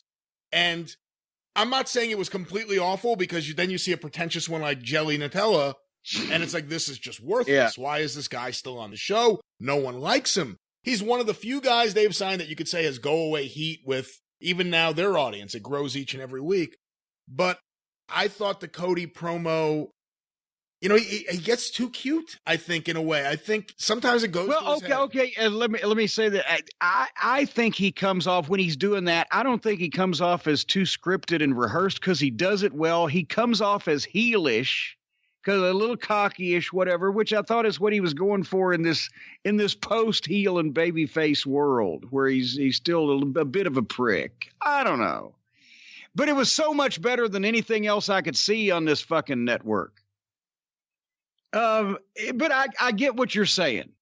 And no Arn, by the way. I mean, they spent a few weeks building up Arn as his guy. Arn isn't there. Well, that's one thing I was good. Did I miss something where they had the match that Arn was, or was Arn supposed to be there on an ongoing basis? I don't know, and I don't know if I missed something on commentary where they talked about it, but that's one of my big complaints, even about the good stuff in AEW, is that it seems like they always forget to. There's always little details that are just not addressed, or not addressed in a manner that I would notice it when I'm watching the program. But I have no idea. Well, let's talk about, what do you think of the stipulations that MJF laid out? Is it too much too soon for this feud and this angle? You have to have a cage match with Wardlow. We have not seen this guy in a match yet in AEW. Like, are all those, the 10 lashes, are all those stipulations too much too soon for this angle? Does it fit in with what they're doing with Cody and MJF in your eyes? What do you think about this? Well, let's take one at a time. A cage match with Wardlow, if it's a cage match, did they announce where that match is going to take place? I thought they said Atlanta, but maybe I'm wrong. I could be wrong. Well, but I mean, it's on the television show. I believe so, yeah. Okay, well then I'm all in favor of that, because goddamn you, unless they try to have a 20-minute main event fucking pay-per-view quality match, if they do 7 minutes at an angle of something and get this guy over as a bit of a beast and give Cody some other, obstacle to overcome, or put something in his way where he's injured, whatever the fuck, they could do a million things with that. I don't have a problem with that. Not touching MJF until the pay-per-view, well, that just opens up a promo or some type of facial one-on-one, or that they're in the presence of each other and Cody gets his opportunity and he wants to real bad, but MJF's taunting him, if you hit me once, you can't have the fucking match. Yeah, that type of shit, right? With the lashes, that may go together. Can you imagine it? Okay, I've got to get down on my knees and let this guy whip me and then turn around and I can't fucking hit him. What happened? Maybe they've got a twist on that. Who knows? I don't even want to spoil their shit, and I don't know, right? So on the surface of it, it's not ridiculous. It's how they do it, and whether they waste shit or whether they do shit to build interest in the pay-per-view match. So it's not necessarily all the ingredients. It's the way they put them together and how long they cook them. I just worry with Wardlow, and again, we don't know what the booking is yet, but I don't think they've done enough to establish him as the monster, the big Bubba Rogers for MJF. And now you're throwing him in a cage with Cody. I don't know. That's well, but once again, I didn't say they shouldn't have a long match, and I'm not saying that Cody ought to win, because they didn't say he has to win, did they? They just said he has to have the cage match. I think that's true, yeah. See, there doesn't need to be a finish, because it's on fucking TV for free. If you get mad there's not a fucking finish in the angle on the free TV match, here's an idea. Fuck you. That's just from a booker. It's ridiculous. So it depends on what they do with it. And that's another, the big news, of course, that was revealed this week, that Kevin Riley runs TNT, right? He's with the Turd Network, whatever the network head honcho is called these days, whatever his position is. They've renewed AEW for 4 more years. I remember, Pepperidge Farm remembers, I remember when they owned the wrestling promotion that was drawing 5 million people opposite Vince McMahon's flagship show every Monday night, and they couldn't wait to get rid of it. Now, they have a television program drawing 1/5 or less of that audience against Vince McMahon's C-Team, allegedly, show, and they've renewed them for 4 years. This started to give me pause, and then I realized this is actually the same corporation, the same direct lineage that gave us Jim Herd. They don't know what good wrestling is either. However, apparently we have come to the point, and I didn't realize it was at this point, but perhaps I was wrong. Mark it down in your little black book. Is 1 million people or a little bit under now acceptable numbers for a major cable network in prime time? Yeah. I mean, that's a big deal for a major cable network. But the other thing is, if you look at how much they're paying. Fuck, I remember Vince McMahon would have taken a fucking small hatchet and a ball-peen hammer to all of us if we'd have ever done those numbers in the 90s. Oh, Raw is sinking by the week, but if you look at how much TNT is paying AEW, it's a good deal for TNT. They're not paying an extraordinary amount of money for that show. Well, no, it's less than $1 million a week, right? Which a lot of people say, oh, okay, less than $1 million. But how much did Smoky Mountain get? But no, they're doing that's basically paying for the production, right? About probably $700, $750 a week. It's television production with talent, building, etc. Of course, then the gates, obviously, accrue, but yet that's about what you spend on a weekly national cable television show of that magnitude, all in with everything. Yeah, I said, it's a good deal for TNT. They're paying a pretty nice rate for a show that I think this week it ended up finishing in the top 5 or something. And, oh, look, all wrestling shows are down. That audience is gone. The professional wrestling business, Vince McMahon, WCW, everything, they drove a lot of us away. And a lot of people are never coming back. And a lot of young people who would traditionally have become wrestling fans, they're never going to become wrestling fans because the wrestling business isn't conducive anymore to getting new people in the door to care about this stuff. It's a different kind of performance, for lack of a better term now. It is a professional wrestling now. It's sports performance in a wrestling ring. So with that said, I think TNT's really happy with the number, and it financially makes a lot of sense for TNT. Well, I tell you what, because everybody thought I'd be upset because I said, well, they can't last at this rate. They can't last past fucking tax day, April 15th, right? This was a few weeks ago when they had one of those stinkers. Well, they can if the TV network wants to put them on the air, even if there's 300 people in the building and there's goddamn 6 people watching at home. If they want them to be on, they can be on. But I'm wondering what would their product look like in 4 years if they are indeed still an entity at that point?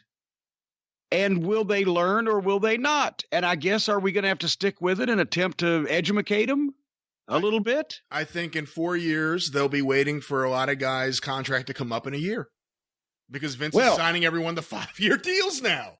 So, I mean, that's really the big question is where are they going to get talent? You know, there was the guy Marty Scurll. Everyone thought he was going to go to AEW. It would be a natural fit. Ring of Honor somehow found money, and they re-signed him. And no one expected that. Everyone expected he would go to hang out and play with his friends. So that's going to be the big question. Where do they get the talent from? Does New Japan eventually end up working with him? I don't think there's too much advantage there for New Japan in that relationship. Where are they going to get new talent, you know, in a year from now? But no, wait a minute, Brian. They've got too much talent. They can't feature it all on television. That's what we keep hearing and reading in the newspapers. All I know is what I read in the papers. As someone who has watched every week of their television show, I think that's ridiculous. But also, part of this deal is now they get a second television show. What's that going to be? All right, hold on. Back to the first television show. Because remember, we've gone from 20-minute 4-way, and remember also the 3-way on NXT that I said was the greatest 3-way I've ever seen a few weeks ago. They had a reason for it, et cetera, et cetera. Of course, they have a 4-way here where nominally the reason is the winning team gets a world title match, but actually it's just an excuse to do all this fucking stupid shit. But they go from 20-minute mess match to at least star entrance and a great promo from Cody, or at least great in the environment, to Jelly Nutella playing wrestler. And then up comes, go ahead. If you don't want me jumping in, I just want to clarify. I agree with you. The Cody promo was great in the environment. It's just, for me, it didn't connect. For me, it felt preposterous. Or little pitchy for you, dog. A little pitchy for me, but it worked for the room, so what the fuck do I know? Well, hey, somebody copy that and make it a fucking phone ring or something. Phone tone. But then here comes Brandy Rhodes, a bald girl named Mel, and a fucking Uncle Fester looking fuck named Luther to take on the team of Chris Statlander and Hikaru Shida. So we've got an alien from outer space and a Japanese schoolgirl against a bald woman named Mel, the top babyface's wife, and in their corner, a Japanese outlaw guy from Canada. I don't think you could label Shida as a Japanese schoolgirl. Well, but still, it's still more of Olivier's fetish of this, that this is possibly going to get over, and it's just not. and because of Riho, nobody wants to see any more of these young Japanese, or the Freddie Mercury. What was her name? Margaret Cho. Yeah, Margaret Cho. Yeah. But anyway, I started to fast forward this, but they instantly went to fucking shit up so bad, I watched it. And holy jumping shit balls. Chris Statlander didn't even really go to kick Mel in the face, but missed her anyway, and Mel sold it. Then backflips off the apron and lands next to Mel, so they both fell down. This wrestling school level bullshit went through a commercial break. They were out there that long.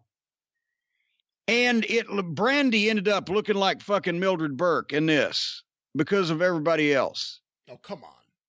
I'm not kidding you. And Shida did a wonderful missile drop kick off the top rope to Mel's shin on one of her legs, which she fell by stumbling backwards halfway, or sold by stumbling backwards halfway across the ring. It's national fucking television. And Chris Statlander has a lot of potential. She's got size. She's got a look. She doesn't need to be in there with people that can't lead her, which apparently these people could not do.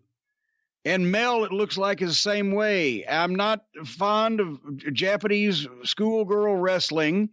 I don't know why the fuck that goddamn Luther is the Jackie Coogan of pro wrestling in this, is even involved in this thing. Did you like that one? Well, there you go. And I'm not talking early 1930s with blonde hair, cute little toe-headed Jackie Coogan. I'm talking about, late 60s after the Addams Family residual checks petered out, Jackie Coogan. Not the kid?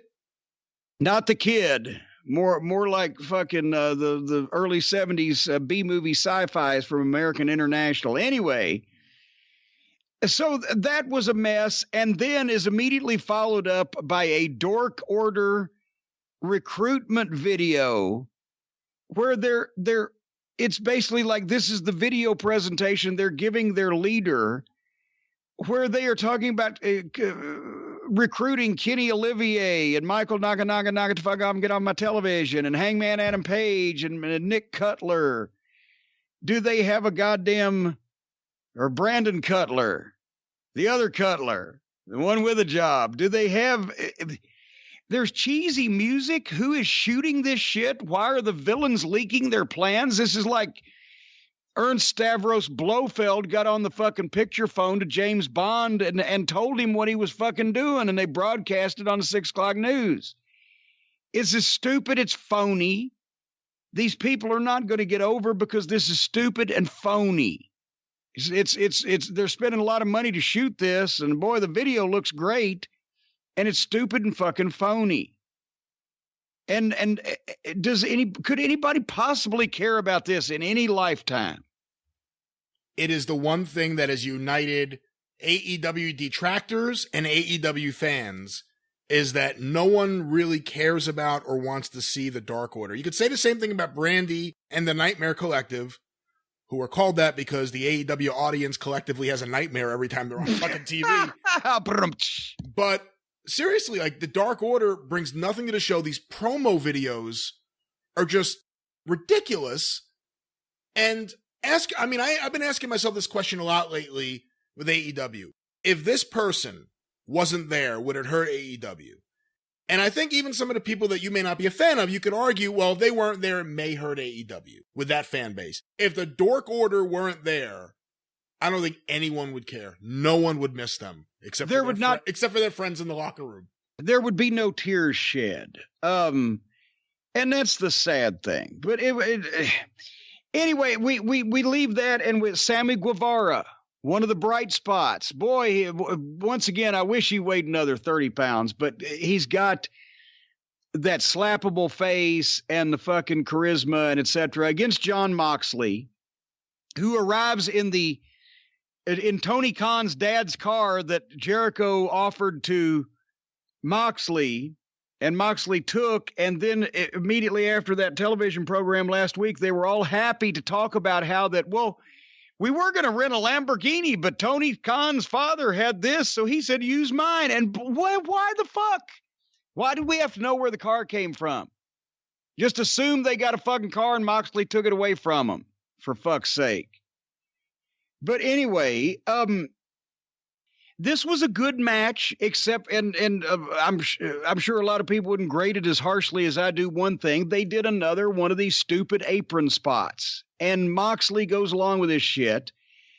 And he's a veteran. If he doesn't set an example, then who's supposed to? And it just perpetuates these stupid bad habits. I know he comes from a fucking garbage wrestling background, but he's got to know at this point that he's been in the big leagues. He's supposedly a main event level talent. Don't stifle the young guy's creativity, but there's thumbtacks and fucking apron bumps are just fucking stupid. And a guy that gets to that level ought to be able to take it out. But, but he did this match was good, and I like Sammy Guevara, but at another point, he leapfrogs Moxley. Guevara does, and when he lands, Moxley continues hitting the ropes, and Guevara lands and then does a standing backflip. Boom. And then, so that's at that point, fucking Moxley grabs him and does something, but why the fuck would he leapfrog somebody and then do a standing backflip when the guy hadn't even hit the far ropes yet? He just did a flip to do a flip. It just, if they could just slow down and get a grip on what they're doing. There were several finishes that should have been it. Some people may have liked them. Some people may not. I thought it was too much, but finally Moxley gets him to tap out. It wasn't even that he should have beaten Sammy Guevara more quickly. It's that these finishes should not have been done unless they were a finish about 3 times in the course of the end of this match. But anyway, then here comes Jericho in the inner circle, and they attack Moxley and actually get some decent fucking heat at one point. And Jericho takes the time to take the spike off, and they should have had some color. But, he took time, and everybody saw he stabbed him in the eye with a fucking spike. So suddenly we've got a wrestling angle in the middle of, again, in the middle of Ha-Ha Land. And the last time that happened on Turner Networks, the booker was fired from the company. Well, maybe that's why they didn't have any juice. See, that's the thing. They didn't say you couldn't stab somebody in the eye with a spike. They just said we didn't want any blood. So there you go. So then we go with a major mainstream wrestling star doing a heavy heat angle by stabbing a babyface in the eye with the fucking spike. And then we have the tag team match, the Butcher, the Baker, and the Candlestick Maker teaming up with MJF against Dustin Rhodes, Diamond Dallas Page, and QT Marshall. Apparently, for whatever reason, they can't say Marshall. And the heels were the Butcher and the Baker and etc. They were there to serve their purpose. It's nice seeing Page. He's 62. He looks in good shape for 62, and he also looks 62. He was 65 last week. or 65 or whatever it is. I don't fucking know. QT Marshall, everybody hate when I brought him to Ring of Honor. And actually Delirious found him, but I was all in favor of him. He was a great kid. We brought him to Ring of Honor, got him a fucking robe 10 years ago and fucking tried to push him on television, and people fucking rioted because he couldn't do flips. Now, not only is he running a wrestling school that's training some of these fucks, but now he's doing flips and they just love it. Fucking morons. But he's a great kid. But it was the MJF show. I mean, I got down in a yoga position and just let his greatness bask over me. His work, his bumps, his facials, his pacing, his timing. Not how much he did, just that everything he did was not only perfect for the time, but he got the most out of everything. His goddamn physical presence in the ring and the way he carries himself, it was the MJF show. And they did the other stuff, and that's what it was supposed to be, to get heat on this fucking guy who's the nemesis of the only legitimate fucking real baby face that people give a fuck about, whether he gets beat up or not, that they have, Cody Rhodes. So you have fucking, there's wrestling again. and a girl dressed in a bunny costume, a bunny that works at a fucking S&M parlor in fucking Stuttgart, Germany. But anyway, there you have it. And then they follow that with Pac versus Darby Allin, who maybe got his name, and maybe his parents were watching Darby O'Gill and the Little People on the Disney Channel when they made love. But no, he got his name from Darby Crash from the Germs and Gigi Allen, the famous shit-flinging. Oh, yes. Back to shit. Well, let's not go in that direction again. And I've got to admit, I like both these guys, but it was almost 10 o'clock. I've been up since 6:45 in the morning because I have busy days. And I fucking went to sleep on this match. But they were working good. Pac is a beast. And I nodded off, and when I woke up, they were putting Moxley in, or Moxley was coming out of the ambulance rather than coming back into the arena and whatever the fuck. But, the point is, it's like pieces of different wrestling. It's like you get a piece of Mid-South wrestling, and this is not in a good way. It's not like, styles and something for everyone. When you have something for everybody, you don't have any focus and you don't get it. When, it's Brian Lass income tax service and lawnmower repair. What the fuck, right? You get a segment of Mid-South wrestling. You get a segment of 80s WWF. You get a segment of goddamn Martin Karadagian's Titanes in El Ring with the fucking La Momia. It's just so fucking ridiculous. I'm surprised they don't do the Invisible Man. You get, for every... They've got budding superstars on this roster, whether it be MJF or whether it be Mark Quinn, a Private Party. And then out comes Pizzeria Uno of the Dork Order in the fucking mask and the goddamn my Uncle Harold's suit from when he used to sell fucking insurance in the 70s. And it's just all over the place. If this is going to be inflicted on the wrestling business for the next 4 years, they need to do more of the good shit, less of the bad shit. And there's better talent out there, as I've mentioned, and I've rattled off some of their names. There's better talent out there for national television that could be featured for a pro wrestling show. And they better do that in the next 4 years instead of, once again, all the personal friends of their executive vice presidents. This is going to be a long fucking 4 years. If I could say a couple things. One is I completely disagree with you. There is no Mid-South wrestling at all on this show.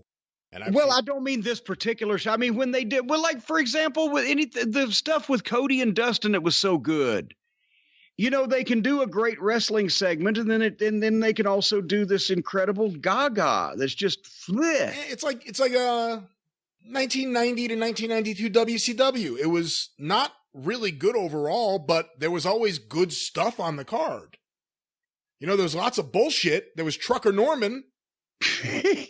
But then you would get a really good match also. So, I mean, it's like that. Two other notes. The Darby Allin match, he does the best dives in wrestling because they look like they actually are trying to hurt the opponent. They connect. He's throwing a flying body block. He's not trying to push off them and land on his feet. He's not just doing all of this effort to shove someone. It looks like he's actually trying to hurt his opponent. And I think they're great. I am a fan of Darby Allin. I think Pac's been really good. The other thing I'll say is, believe it or not, even though there's so much goofiness with it, and Olivier's involved, they've got me caring about Adam Page for the first time since this company started. Well, you've finally come around, you naysayer. I was starting to give up. I mean, I guess the gimmick is that he's a drunk, and he just can't wait to get his hands on a drink. And Omega's his sober friend who tries to help him out and get him away from the drink. But they've got me caring now about Adam Page.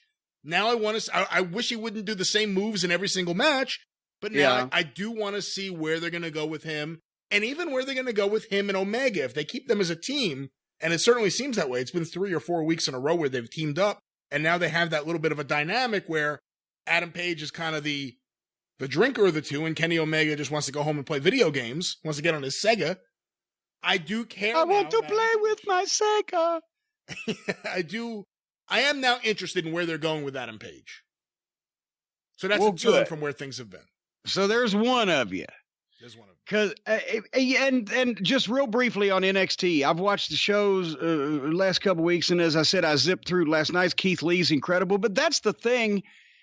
NXT's purpose, allegedly, their mission statement was quoted as being to be the next generation and prepare guys for the main roster. Keith Lee, Tommaso Ciampa, the Undisputed Era, Rhea Ripley, they're already not only ready, but better than some guys on the main roster and girls. But they, in this environment, they're especially good. I'm not in a hurry for them to leave because I don't want to see anybody change them up because they're doing such a good job with them. But they have taken their television time, NXT has, since October, and they have built these fucking guys and girls up that we just mentioned and a few more to where they're bigger stars now. I like them more. I want to see what the fuck's going on. And with All Elite, the guys that were over with that audience are still over with that audience. And nobody, in my opinion, after 4 months, is any more over with any audience that didn't know who the fuck they were 4 months ago. And you have the issue with it. It feels like everybody's pulling that rope instead of one program with a style and a logic and a world, a universe that, you present things in. It's just everybody's doing their own shit. And what you're supposed to take seriously in segment 3 looks like a complete fucking Benny Hill goddamn sketch in segment 7. And so I don't see them building or moving forward on anything except the guys that, as we've said from the word go, knew what they were doing and had been presented properly. Cody, Jericho, MJF, to a lesser extent, Dustin. Can you think of anybody else, or is that a fair comparison? Who I care about on the AEW show? Well, is anybody better than they were when they started on TV? They love the Young Bucks and Omega, the people that were watching, and they still love the Young Bucks and Omega. Have they gotten anybody over? Have they broken anybody out of that pack, or is everybody just still popular with the same people that liked them to begin with? But again, we talked about this maybe last week or the week before, I don't remember, but I think Kenny Omega and the Young Bucks have less juice right now than they have in a few years. So it's kind of gone the opposite way with them. Yeah. Cody, MJF, Moxley, Darby Allin. You can't, the tag team division, I just think has been a train wreck. Even the Butcher and the Blade, who again, they botched the debut because no one knew who they were and no one cared. And then they've just jobbed them out each and every week. I thought Dallas Page got way too much offense in this match for an older guy. And the women's division, Chris Statlander's the one who has really kind of shown some potential right now, but she's in that women's division, which is well, but also she's greener than a pepper tree. She is. And if you can do something with somebody like that, and she's going to get better, obviously, instead of worse. And she looks great. She's an athlete, but you can make a project out of her, but you can't half the people or more in the division can't be a project that you have to hide. You have to put one project in with a group of experience, and they don't have any experience except experience doing the play shows apparently in Japan. And somebody's going to say, oh, but they were with Stardom and Rise and Fall. And, it sounds like every fucking Japanese women's group in Japan is named after a fucking Herb Alpert instrumental. But Sammy Guevara and Jericho, I would also put on the list. Yeah, well, Jericho it's not like he's more over than he was, for fuck's sake. Couldn't hardly be. But I think this is actually the best stuff he's done in a long time. Yeah. I wasn't a fan of the silliness with the list in the WWE. I thought it was lame. But, that's what WWE Raw, you're supposed to be lame on that show. Yeah, I agree with you on Moxley and also in this, he doesn't have as much competition as up on the roster up there, and they're more motivated to use him rather than they were up there. So, yeah. But it's going to be a long 4 years unless somebody. Oh, they did sign Taz. What? If only somebody had said last week, boy, the first thing they ought to do is make JR and Taz the announced duo and let Tony do interviews. They just signed Taz. I wonder what might happen. Well, I do, to be fair, and I've complimented Jim Ross where I thought he was really good in AEW. I think the last few weeks have not been his best weeks on commentary, and I think the commentary overall has become a little bit of a problem for me watching the show. Not just Excalibur and his goofy, oh, he's going for a tope con hilo, like this weird way of talking. And well, they often don't act like they know what's coming up. And are things being changed on the fly, called on the fly, poor producing, poor preparation? I've watched Jim Ross prepare. He is not often surprised as to where they're going, but sometimes it seems that he is. So and also three guys. A 3-person booth is hard, especially when Exhibit has to, fucking say tope con fuck you 17,000 times and call the names of all these goofy moves that he and his friends named in his basement. Yeah. There's a lot of material on that show, but it's being put together in a very odd way. Yeah, I said it, last week, the formatting of the TV to me has just been ridiculous. And it seems like if there's ever one thing that just kills the momentum of that show dead, because you could argue what's good and what's bad, that's subjective. But the women's match in the middle of the show, going through one commercial break, at least, has killed that show. I mean, almost going back to the beginning. Emi Sakura was having matches that went through the commercial break multiple times. This tag team match, even the crowd sat there on their, not reacting. So the women's division has been horribly done. I think the tag team division hasn't been booked properly, but you do have some talent there. But the women's division is, I said it early on, and I support women's wrestling. I'm a big fan of the NXT women's division. I'm a big fan of the top tier of WWE women's wrestlers. But AEW didn't need a women's division just to have a women's division. Well, because they wanted to show everybody how fair and equal they are and how they don't bully anybody and how they're all inclusive and how I'm surprised they don't have a little people division.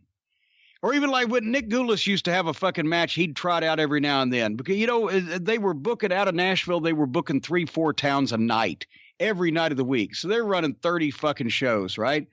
So sometimes he'll have the girls come in from Moolah. He'll say, send me 4 girls for a couple of weeks. And she had Darlin Dagmar and Diamond Lil too. And so every once in a while, if the stars lined up right, you would have an 8-person tag team match where you'd have a grown adult man, a midget man, a grown adult woman, and a midget woman on each side of the ring. And Nick just loved those things. You wouldn't think you'd see that very often, but I think they had one time. They had one of those 4 times in 1973 in Louisville alone. They ought to do that now to show they ought to have people with no legs, people with no arms, of every age group. They ought to have 80-year-old wrestling. Just be inclusive. Everybody can do this. Wrestling is for everyone. You don't have to be trained. You don't have to be serious. You don't have to fit the fucking look. You're not a professional athlete anymore. It's like acting in theater. It's for everybody. 8 to 80, blind, crippled, or crazy. If they can't walk, we will drag them. That's what they ought to do next. Can you see the senior citizen matches? Yeah, I saw Dallas Page on this week's show. Okay, wait a minute. Hold on. I got one for you. There you go. Was that Omega? It sounds like what he would be doing with all those pointing and everything. Like that sound would be going on. You know what? Okay, everybody, we want videos on the internet of Kenny's finger pointing, gesticulating, face making, and fancy dancing set to over and over and over. Well, you know what would be better? What was that? I mean, it must be a classic from Broadway, and I just don't know the name of it because I'm not a big Broadway guy. But it used to be in the Warner Brothers cartoons, like dun dun dun dun dun dun dun dun dun dun. What song is that? That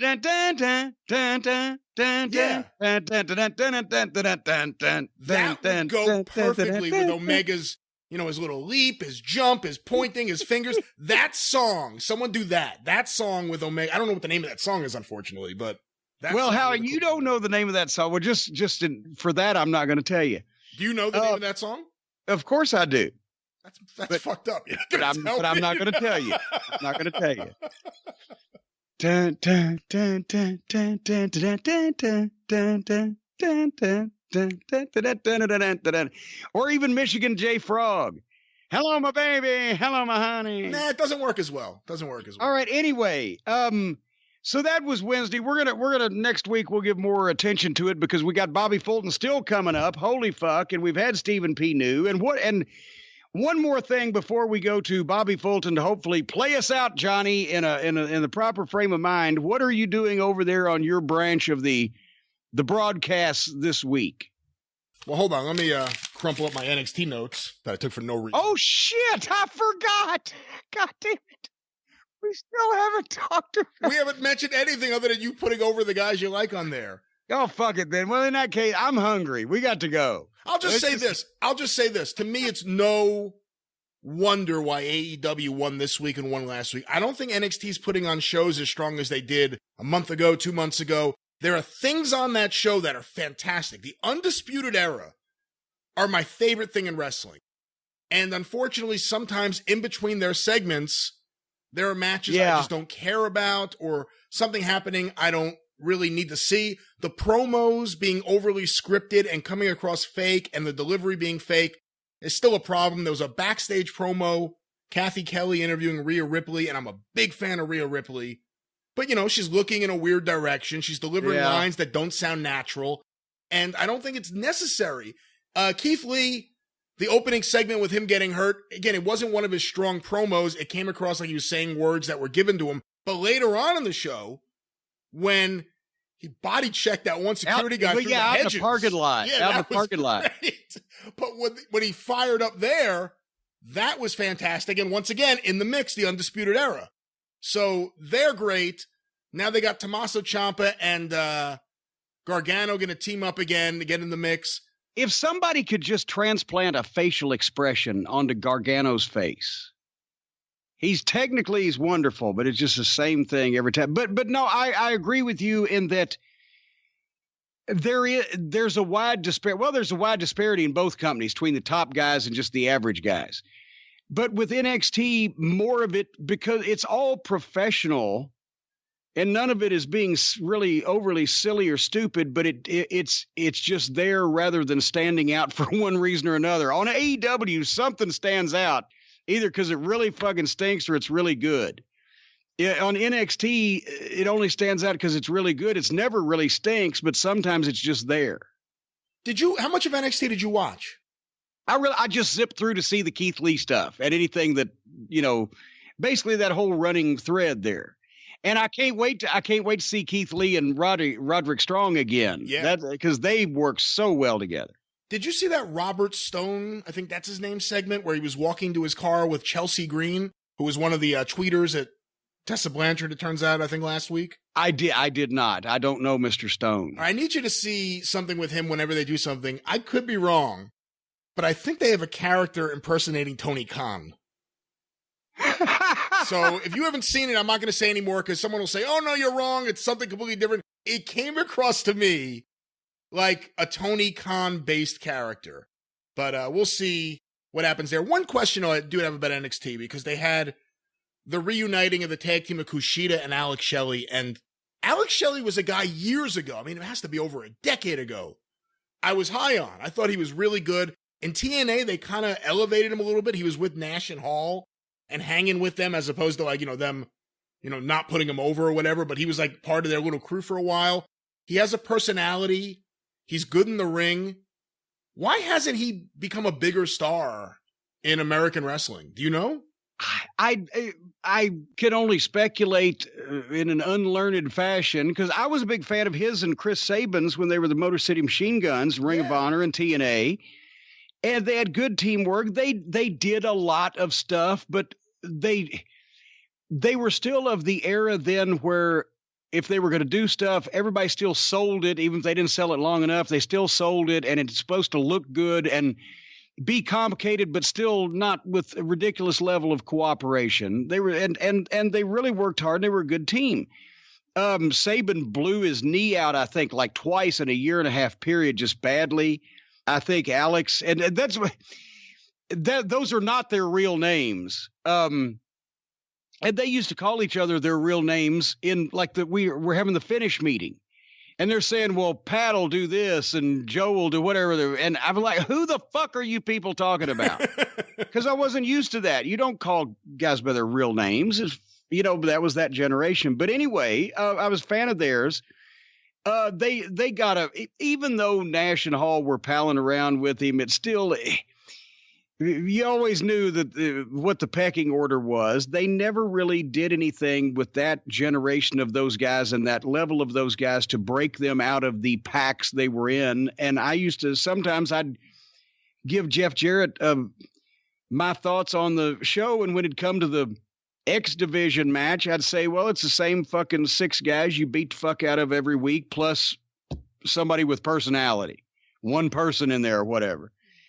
And then he's been I think he was out of the business for a while. I don't know whether it was injury or whatever. So I really don't know, but he's a good kid and tries hard, and they were a good team and they worked hard. I just, he knows what he's doing now. At least maybe he's of an age where he knows that these guys need to slow down sooner than later for preservation. And he's made some of those mistakes he can warn them against. And so maybe now he'll get another run and be able to contribute not only in the ring, but also because now he's one of the guys with experience. I'll also say this at the risk of upsetting you. The more I see of Leo Rush, the bigger a fan I become of Leo Rush.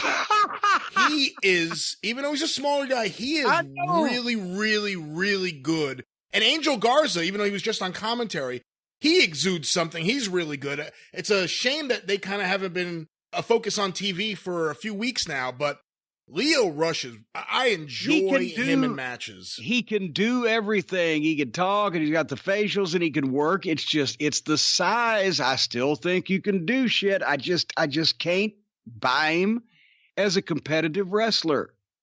And you're more unusual, and it takes more talent to be the personality that draws money rather than one of a million competitive wrestlers that are good performers. I'm just saying. All right. Well, on that note, this week on the Arcadian Vanguard Podcast Network, another fine week of programming, of course, on Twitter at Superpodcast or on Facebook, facebook.com/Arcadian Vanguard, the Super Studcast for patrons of Ron Fuller Studcast at patreon.com/Studcast. Ron talks about how he broke into hockey. A lot of people have been requesting this. They want to know the story about how the Tennessee Stud left wrestling to become a successful hockey entrepreneur somehow. Yeah, yes. He tells this story. It is fascinating, and it is a lot of fun. Check it out today, patreon.com YouTube.com/Studcast, and also on the regular Studcast. We are in 1976. Toru Tanaka has entered Knoxville. Check that out at fullerpod.com. Also want to make mention, John Arezzi's Pro Wrestling Spotlight, then and now. We are in late November 1989. Check it out. Tully Blanchard fired from the WWF right before he's about to go to the NWA. Also, Paul Heyman is back on the show. He has some very unkind things to say about Mr. Jim Cornette, as well as various other takes, as he's clearly begging for a job with the WWF at this period of time. Check that out. You can hear the review of the show at pwspod.com or wherever you find your favorite podcast, or the complete original, unedited, original broadcast at patreon.com/Arezzi. And of course, the 605 Superpodcast, The Mothership! Hear why everyone's cheering for the Mothership this week? Episode 101 is out right now. Howard Baum with his modern wrestling takes, as well as a review of the Hangman's recently unearthed biography. Roger Smith on Randy Cully. We have Rip Rogers on Izzy Slapowitz and ICW, as well as part one of our conversation with wrestling historian and the publisher of Crowbar Press, Scott Teal. Originally, this was one really long interview where he deals with what happened with him and Cauliflower Alley, why he resigned from the executive board of Cauliflower Alley. And boy, as soon as I announced this, the floodgates opened. I started hearing from a lot of people that had problems with Cauliflower Alley Club. I didn't realize how many people had problems with it, quite honestly. But it also originally was going to deal with the fallout of the book Soul Man, the Rocky Johnson biography that Scott Teal wrote that has now been pulled from the market.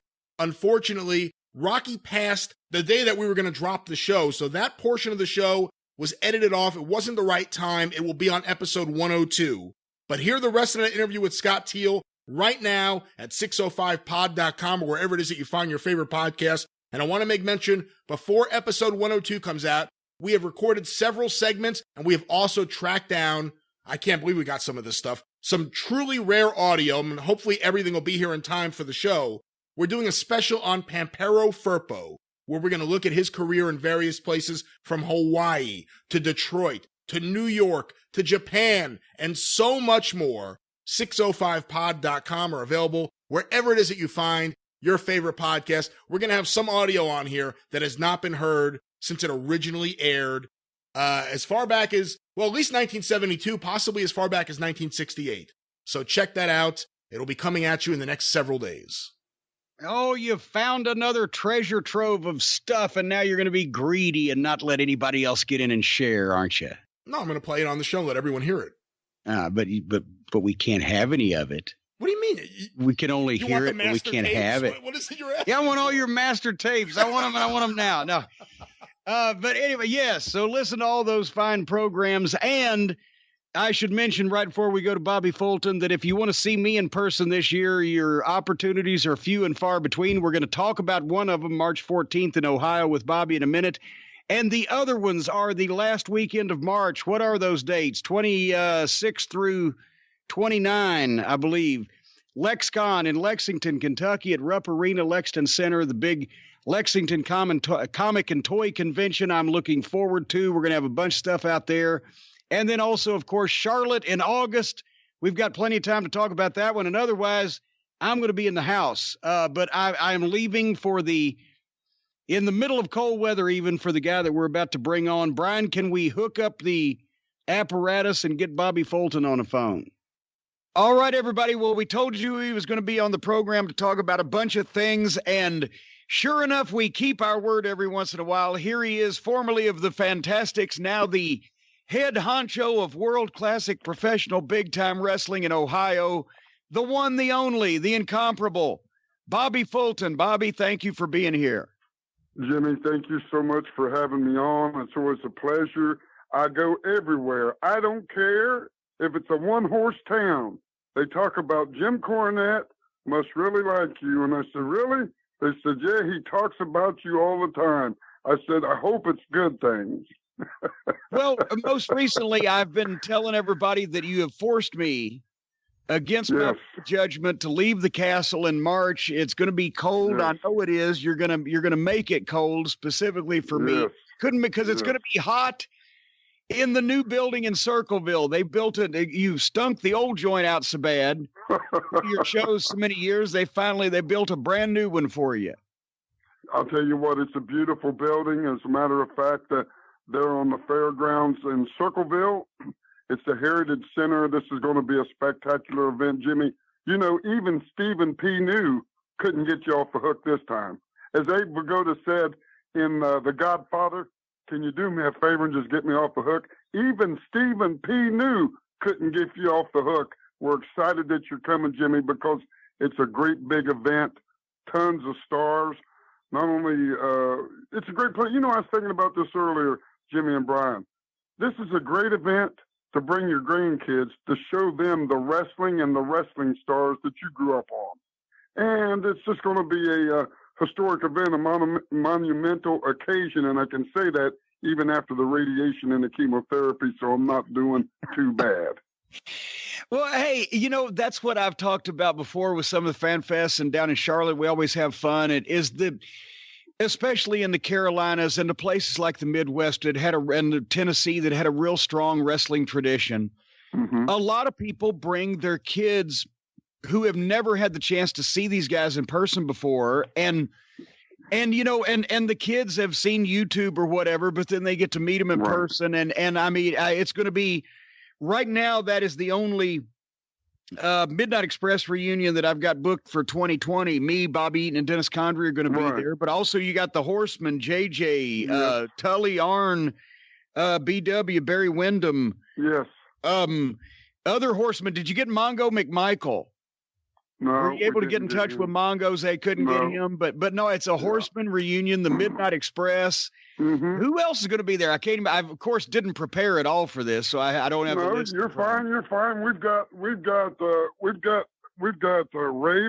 got Ricky Morton, the Rock and Roll Express.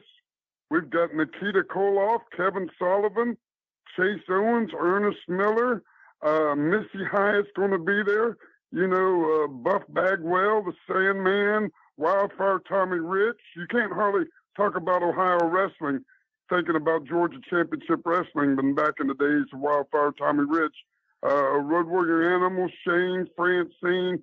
It's going to be a big, big event. And plus, other vendors are now bringing wrestling stars in. So it's going to be tons and tons. This is the biggest thing that I think's ever happened in Ohio. And it's going to be a great day and evening of nostalgia. Well, wait a minute, Bobby. The biggest thing ever to happen in the state of Ohio, you do realize that former President William Howard Taft was from the state of Ohio. Mm-hmm. So this is the second biggest thing ever to happen in the state of Ohio. Yes, it's the second biggest thing in this century. Well, there you go. And when the century's only 20 years, it's the biggest thing to happen in Ohio for the past 20 years. Now, I remember every Wednesday night, every TV promo I did for Nick Goulas. Boys, this is the biggest card ever signed in Nashville next Wednesday night. You got to learn something from a great promoter like Nick. He did the same thing in Louisville. Nick insisted on doing the local promos on TV in Louisville, even though he didn't do the announcing on any of his programs. He insisted on doing the local promos, and he did them for Nashville and Louisville. And every promo ever started with, Louisville wrestling fans, Tuesday night, you in store for one of the biggest cards I've signed in many years. We're expecting an all-time record-breaking crowd.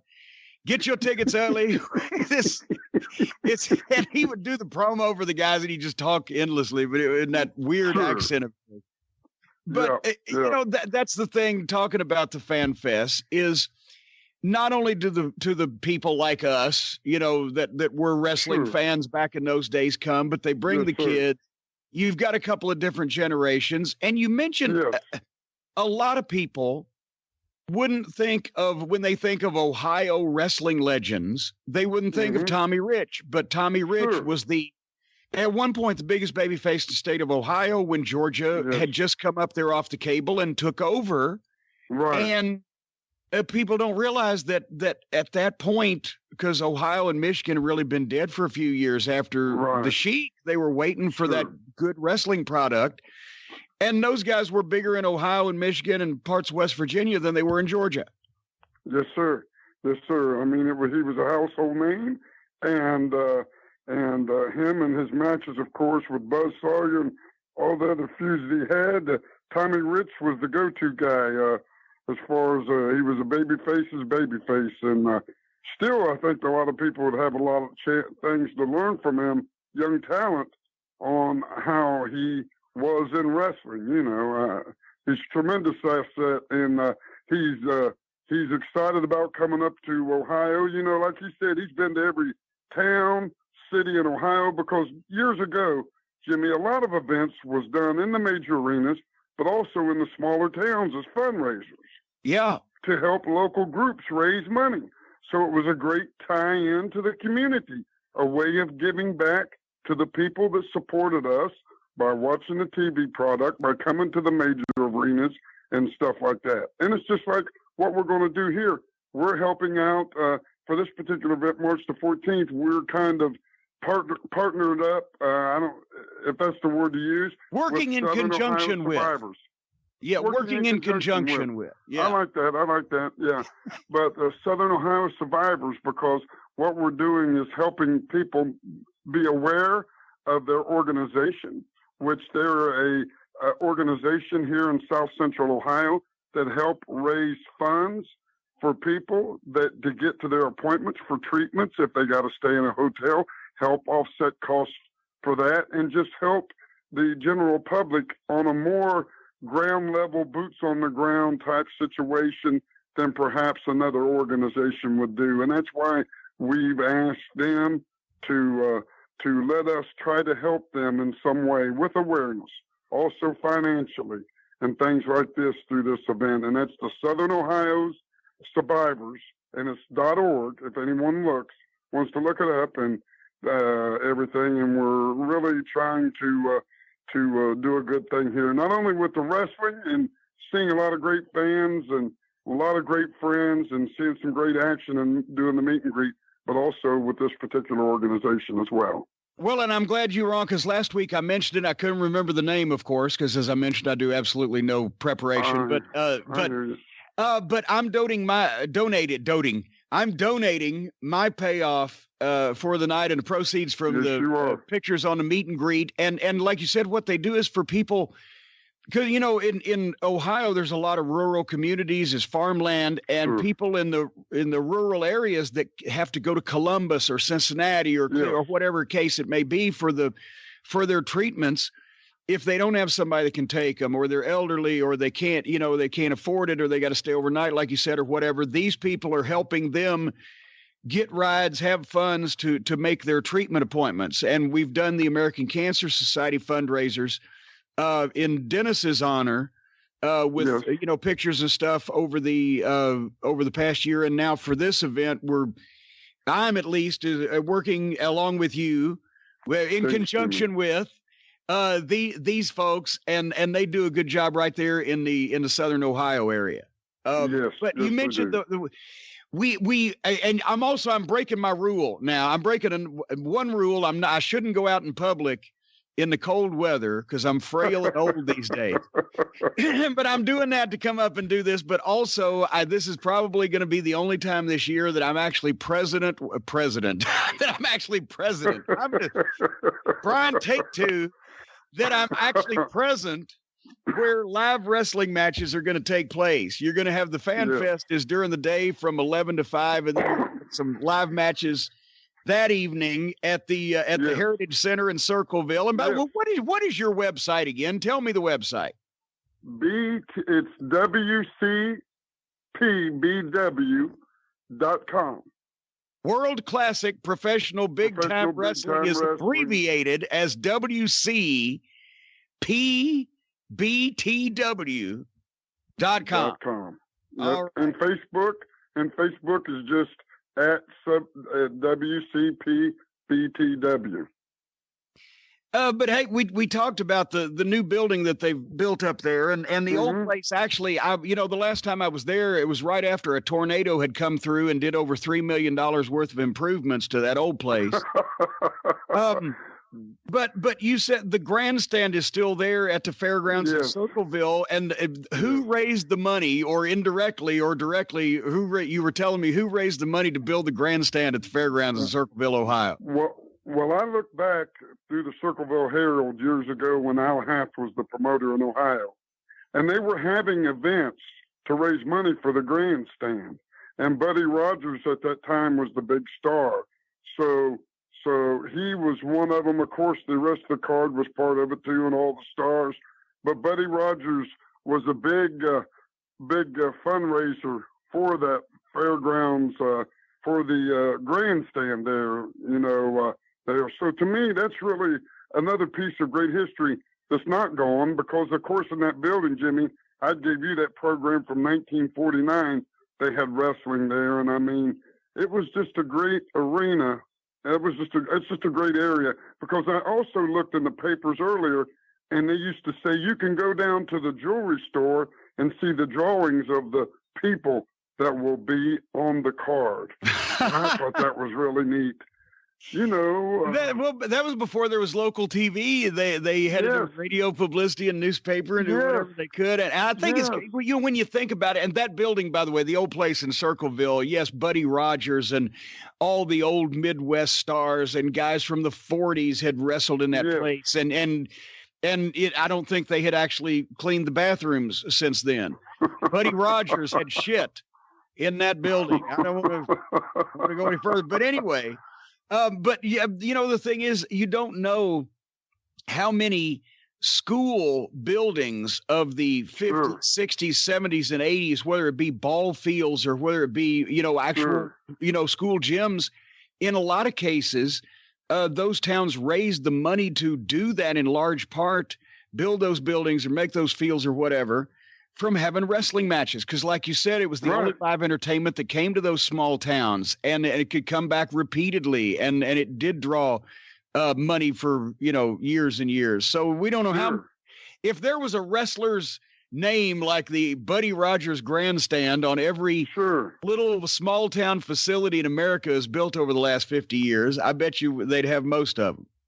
Oh, you're exactly right, Jimmy. And that building, that Coliseum, had a special place in my heart, because that was the first time I'd ever met Wild Bull Curry, Flying Fred Curry, Dr. Jerry Graham, and them. And I refereed that show back in 1977. And I'd happened to walk in the dressing room, and Fred Curry asked me or my friend Ken Mix, said, "Could one of you referee?" And Ken Mix said, I don't think I could. I said, "I could do anything you need me to do."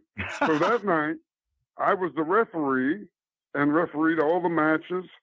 And then I later started wrestling for Flying Fred Curry. And then later I was a traveling opponent. So when he got booked in places, I was the guy he took to wrestle. And to me, that was a great breaking opportunity for me. But that all started there at that Coliseum, the old torn down Coliseum. The only thing they saved on it was the cow. The cow that was on top of it, they still have it there at the fairgrounds. Well, there actually, you're going to be serving that at the concession stand on March 14th. Yeah. But go ahead. I was just going to say, you talk about those guys. You grew up, and we mentioned obviously about a week or a little bit more ago now, Pampero Firpo passed away. Yes. And you got to see all of those guys, and like I got to see some of the Midwest legends, at least on television, because Bruiser was still employing his Midwest legends in the late 70s, that had been on top in the late 50s, and the Sheik kind of was doing the same thing, where you got to see those great names of Midwest wrestling, that were on their last runs and working for their favorite promoter in this case. Who else worked more for the Sheik than Bobo Brazil? And Bobo's from Michigan, and he's a legend there. But but there also were guys. Mighty Igor was over there, but there were also guys like Pampero Firpo that had been a star everywhere, and he was a great opponent for a guy like the Sheik, the Wild Brawler. So right as Firpo was winding his career down, we got to see mid to late 70s. And he aged well to me because we talked about it. He last week on the program, I think Brian and I, he had slowed down after he had the serious stomach surgery in the 60s, but he wasn't a guy that needed or should to take a lot of bumps. And he always had the same hairstyle and he always had the same body physique. So he was timeless. And, whether the claw and the promo, you got to see him more than I did. Did you see him live or ever get to even work with him? Yes, I did watch it. As a matter of fact, I seen him live at the Cooper Arena in Columbus, Ohio. He was against the Sheik, and it was called a USA championship match. It was a water bucket match. And what Pampero Firpo said on the promo, that he was going to have the Columbus City Fire Department there at ringside. And every time that they thought that the Sheik was about to throw the fire, that they were going to take buckets from the ringside and throw water all over the Sheik. Oh, that's brilliant. Was the way that he was going to beat the Sheik in Columbus at the Cooper Arena. Whoa, yeah. That's brilliant. Who was it? Somebody did with the Sheik an asbestos mask. They could be burning. Bull Curry and Johnny Valentine did it too. But Pampero Firpo's solution to the Sheik's fire was to just have the ring surrounded by buckets of water and dump them over his head. I bet. Well, right. Whenever the Sheik looked like he was maybe getting ready to throw fire, they would throw the bucket of water on him so they would extinguish the flames that came out of his fingertips. Do you think there was any ha-ha with the ringsiders, the people on the first row with, and the boys? I can imagine. Sure. But that's the thing, that promo, and Firpo could be a classic heel, or he could be that gimmick babyface where you're giving the fucking other heel a taste of his own medicine. Sure. It's just like it was the same with Wild Bull Curry. These guys had distinctive looks, Jimmy. Look, when you seen them, you knew who they were if you knew wrestling. Yeah. I don't care where you were. You knew. As a matter of fact, I know I'm kind of jumping ahead of myself here, Jimmy, but there was a guy, I read a story that had grew up in Ohio and watched big-time wrestling all of his life. Well, he had later moved out to California, and he was in the gym one day, and he was doing lat pull-downs. And as he was doing lat pull-downs, this elderly gentleman came over to spot him. And as he would pull the weight down, he could hear the elderly gentleman go, slowly, slowly, slowly. And he's listening to this voice, and he keeps thinking, I've heard it somewhere before, but I can't think where. And he's going slowly. And finally he turns around, and he said, are you Pampero Firpo? Of course, he didn't look like Pampero Firpo without the beard and everything. But, Pampero Firpo had that in his voice. Jimmy, he wasn't a very big man at all. He might have been 5'6" or 5'7" if he was that. And one of the things you mentioned earlier was, I remember hearing him tell guys before the match, I don't care what you do to me, don't hit me on my stomach. Yeah. And you reinforced that fact with what you said about that surgery that he had. But he was a guy, when that water bucket match and stuff, Jimmy, the guys were professionals. I don't care what you thought about the business. When you got to the shows, for the most part, you got sucked into the vacuum of believing it was real. And as a matter of fact, the guy who took me to the show was an older guy, because we lived in Chillicothe. He was ready to jump in the ring at any time. I thought, my goodness, how am I going to get home? I mean, he wanted to kill the Sheik and, and this and that. But Pampero Firpo, he was, like you said, he not only just Ohio and Michigan, but he wrestled all over the world. What a storied career that man had. And, I was telling you the story, and Brian, I'm searching for this. It was out on YouTube a while back. It was a story in which Paul Vachon and Mad Dog Vachon and Pampero Firpo, and I kept wondering why Pampero Firpo's hair and beard looked funny. But someone later told me that it was a wig he was wearing while they were telling this story. And they were in this old 1940s, 50s car, and they were telling the story about when when Pampero Firpo just first came into the country, and I think he was wrestling in Missouri. It may have been Texas, because the Vachons, I think, Brian, they had a run down in Texas when Firpo first came into country, right? Yeah. Okay. When he came in as Ivan the Terrible. Yes, he was Ivan the Terrible. So what happened was he was in the car, and there was another. It wasn't Mad Dog in the car with him, but it was Paul the Butcher driving, and another guy that was French. And what happened, they were talking back and forth, and Firpo was asleep in the back seat. Well, they decided that they were going to pull the old thing and get in an argument, have a shootout, and leave the guy there. But they even set it up better, because the guy kept talking on the way back about, man, I love that ring you got. If you ever want to sell it, let me know. And he said, well, I'll think about it, but I'm not for sure. So Pampero you're talking about a ring on his finger, since we're in a wrestling program. He's wearing this big, expensive looking ring, and the other guy's saying, real nice ring. Yeah, I'd love that ring. Yeah, I would love that ring. I'd love to. If you ever want, he said, I'm not interested in selling it. He said, I'd love to have that ring. So finally, all of a sudden, Pampero Firpo is asleep, and the time is right. They get out in the dark part of where it's real dark outside, and all of a sudden they start arguing, get in a fight. They get out of the car, and Pampero Firpo wakes up, and he sees the gunshot. Boom, boom, boom. And then Pampero Firpo turns away. You know, he really don't want to see it. He's thinking, what am I going to do? I'm here on some kind of visa, just entering into the country. Now I'm here, and there's a murder going on, and Butcher Vachon runs back to the car, and he's got like a bloody-looking finger with a ring. And he said, listen, don't say a word. And they drive to the hotel. And Pampero Firpo gets to his room, and he checks in his room. He says, man, I'm here. I'm next door to a criminal, a murderer. What am I going to do? Who do I tell? They didn't even tell him all night long. They didn't even tell him that he had been picked up by somebody else. So Firpo had all night long to think about this murder that had taken place in this new country. He had came for fame, wealth, and opportunity, and now he's possibly thinking I could be an accomplice in a murder, a jail cell, a prison cell.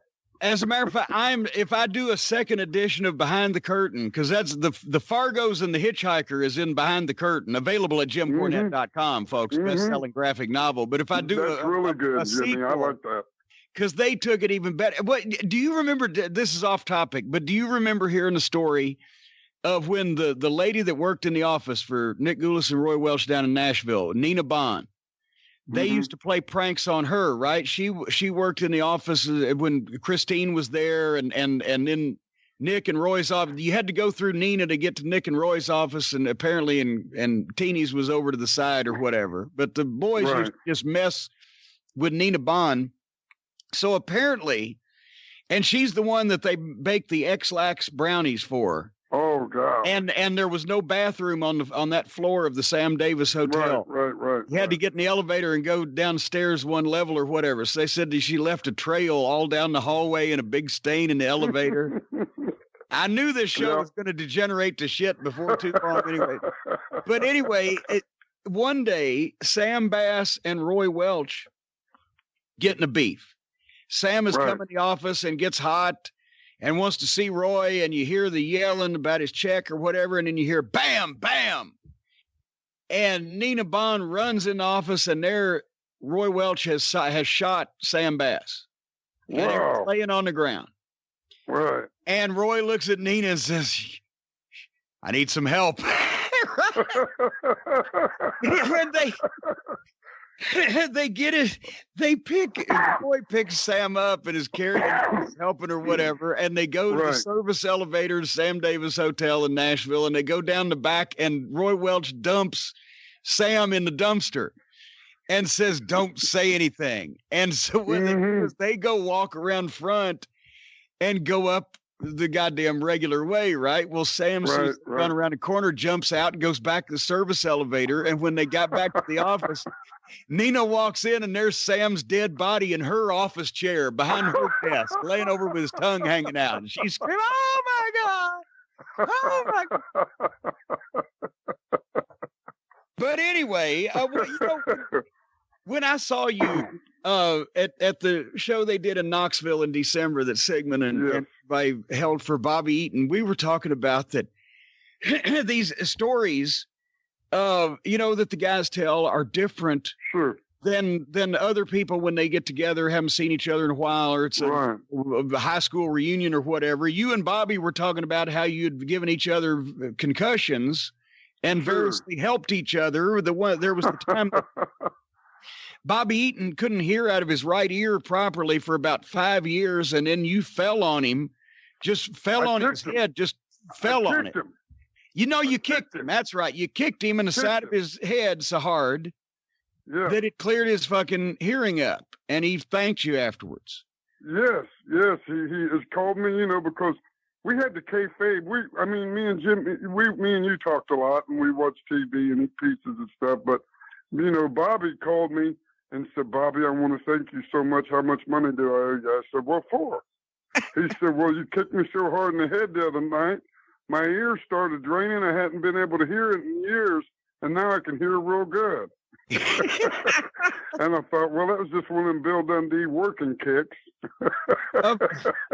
Who was it that fell on your head, or you fell? They either dropped you or fell on your head was it Marietta at the Cobb Center? It was Doom. It was Doom. I was setting up, and they took me over backwards, and somehow, for some reason, my head bounced. The back of my head bounced. It was a national TV taping, too, and you can still see this somewhere, but my head bounced like a ping pong ball on the mat. Well, I got up from there, and Teddy Long was with Doom, right? Well, I started chasing him around like a madman. Then when I tagged out, I just stood in the corner, and you can hear Jim Ross and them going, "I don't think he knows where he's at." And this is a TV taping, right? And I just stand over in the corner. Finally, I get out. I don't even know what went on. But you were one of the first people when I came back to the back, if you remember, Jimmy. Yeah. And I think you said, "Do you know who I am?" I think I said, I'm supposed to, but I don't. I didn't know you, did I? No, that's why I told a story. You were standing there just like I know I can't place you, and then you started running around in circles, and crying hysterically, followed by not knowing what fucking day it was, and then everybody's advice to you, because we were talking about concussions and what we know now and how everybody freaks out now. And the advice to you that night was, well, don't go to sleep for a couple hours, put some ice on it. Yes, and that was, Yeah, but you know what? I was crying hysterical. Because it's terrible when you see people that you should know and you don't even know who they are. And I'm a grown man that's been in this wrestling business, has seen a lot more other things that should have made me cry a lot harder. But you're right. Well, you want to see a grown man cry that night. I couldn't think I've seen like you and, But that's the thing. And I mean, I'm not saying that you shouldn't take care of head injuries, but I'm saying now they're literally... if you get tapped with a fucking, stray elbow or whatever, they're keeping you out of the ring. They're giving you all these tests. And back then you were literally exhibiting very unusual behavior. And it was, okay, put some ice on it. Don't go to sleep for a couple hours. You'll be fine tomorrow. And you know what they did after they did that, Jimmy? They took my bags and showed me the dressing room door and led me to my car. Oh, Jesus Christ. Have a good time driving home, Bobby. Yeah, man. Where did you say I lived at? Well, all the times that, we would leave the building and just drive. If somebody's eye was swollen shut or they only had one leg, they'd drive with the other foot. Or whatever. We were talking about Tommy Rogers. That's the Greensboro, the folks, the very first Clash of Champions. Greensboro, North Carolina. It's on TBS. That's where Flair wrestled Sting in the 45-minute Broadway. Our first big national TV match since when you guys had first come into territory. Was on that, and we did the angle where we whipped you. But I've told a story before where Bobby Eaton who never hurts anybody, was a freak thing, grabbed Tommy Rogers and gave him a bulldog on the table. The judge's table for the later match had been knocked over somehow. I don't know how that could have happened. And then Bobby bulldog Tommy flat down on the table. When Bobby's hip landed, it flipped the table up sideways and smacked Tommy right in the fucking side of the face and told people what happened afterwards. Yeah, he was all messed up, and as you said, well, when we got to the back, when he went to blow his nose, the whole side of his face just blew up like a balloon was there because it had a freaking. I went, what in the world was that? But that septum in there had went. But you know, he suddenly looked like half of a blowfish, and one side. I went, wow, what's going on there now? But what was bad was, and you tell it better than I do, that when he did that, and this happened, Jimmy, so many times, we would be knocked, I'm telling you, knocked crazy and get up. And it was like second, and you know, second, I don't know, another instinct. Yeah, instinct. Tommy gets back in the ring, but Stan goes to throw him off, and Tommy says, what? I'm what? Well, what happened when the table smacked him in the face? It busted the hole. Whatever. When he blew his nose and he put that water in later on, or he put that air in the side of his face, it all puffed out. But it had swelled up on his optic nerve. Yeah. At the immediate impact, bam, and it swells up and it puts pressure, and he went temporarily blind for a second, which can happen to anybody, I guess, at any point. But he rolls in the ring because Stan said later, and you can go back on the tape and watch this. As soon as Tommy gets back in the ring, Stan says, "Are you okay?" And Tommy says, "I'm blind. I can't see." And Stan grabs him and says, "Okay, drop toe hold," and shoots him off. But when he shoots him off to the ropes, he doesn't let go of Tommy's arm. So he guides him all the way to the ropes, then drop toe holds him. And then here comes Bobby Eaton and drops an elbow on the back of his fucking concussed head. Right. But, you know, that was the spirit of the professionalism between the teams, is even when somebody was gravely injured, we always made sure to take care of Sure. Except for one time when you guys would do that thing where you give me a knee in the back of and I would shoot out through the ropes. They call it a suicide dive now, right? Yeah. And Stan would be there to catch me, to drop me on that bar and this and that and everything. Well, that particular night, they did it. Stan wasn't there quick enough, and I dove through and landed on my freaking head. And then Stan grabbed me and threw me back in, and Bobby's trying to give me another knee to the back. And I'm saying, not today. Brian, are you still there? Or have you gone to the store, Brian? I'm still here. Okay, so what happens is that, like Bobby said, the spot is that Bobby Fulton grabs a headlock on Bobby Eaton. Bobby Eaton shoots Bobby Fulton off. Bobby Eaton drops down. Fulton jumps over Eaton. Fulton nails Stan Lane in the right in the mush with a right hand, knocks him off the apron, turns around, and boom, knocks him off the apron. And while he's looking there, Bobby comes from behind with a knee and hits Bobby Fulton in the back with a knee, and Bobby Fulton goes head first through the ropes, supposedly not of his own volition, not like he's actually diving out like all these knuckleheads do. Sure. He's going through, and Stan catches him on the fly and drops his throat over the top of the barricade. So it was a cool-looking spot. That was a heat spot, right? You know. Well, Brian, on this night, as Bobby has just well remembered, somehow Stan did not get the message that this was the spot they were in the middle of. I don't know if he might have been, maybe we were in Nashville and he had Sweet Suzette in the front row. That's what I was getting ready to say. Or maybe we were in Atlanta and he had Vivacious Victoria, or wherever the case it may be. He was looking at something else. And Bobby Fulton pickles Stan, and Stan just peels off down off the apron and goes selling his face. And when Bobby Eaton comes for the knee, Bobby Fulton is assuming that Stan's going to turn back around and fucking catch him, and Stan, as Bobby Fulton dives out of the ring, Stan's continuing to walk off. And Bobby Fulton goes head first to the goddamn ground. And Stan then turns around and says, "Oh, shit," right? Yeah, he did. Bobby Fulton looks up at Stan with his look on his face like, "I thought we were friends." So Stan grabs Bobby Fulton and pitches him back in the ring to Bobby Eaton, where Bobby Fulton is continuing to go, "Why? And Bobby Eaton thinks, "Oh, we want to do it again and get it right." So he's fucking setting Bobby Fulton up for another knee in the back to fucking go out again. That's when, Bobby, you said, "Now, fuck you, I'm staying in the ring." That's it. Enough. And Brian, there was no pads out there. I didn't have any standby stunt people. I didn't get to be off the next week or whatever. I'm gonna tell you something right now, Jimmy. I just, it was unbelievable what we put our bodies through when we think back on it and wonder why.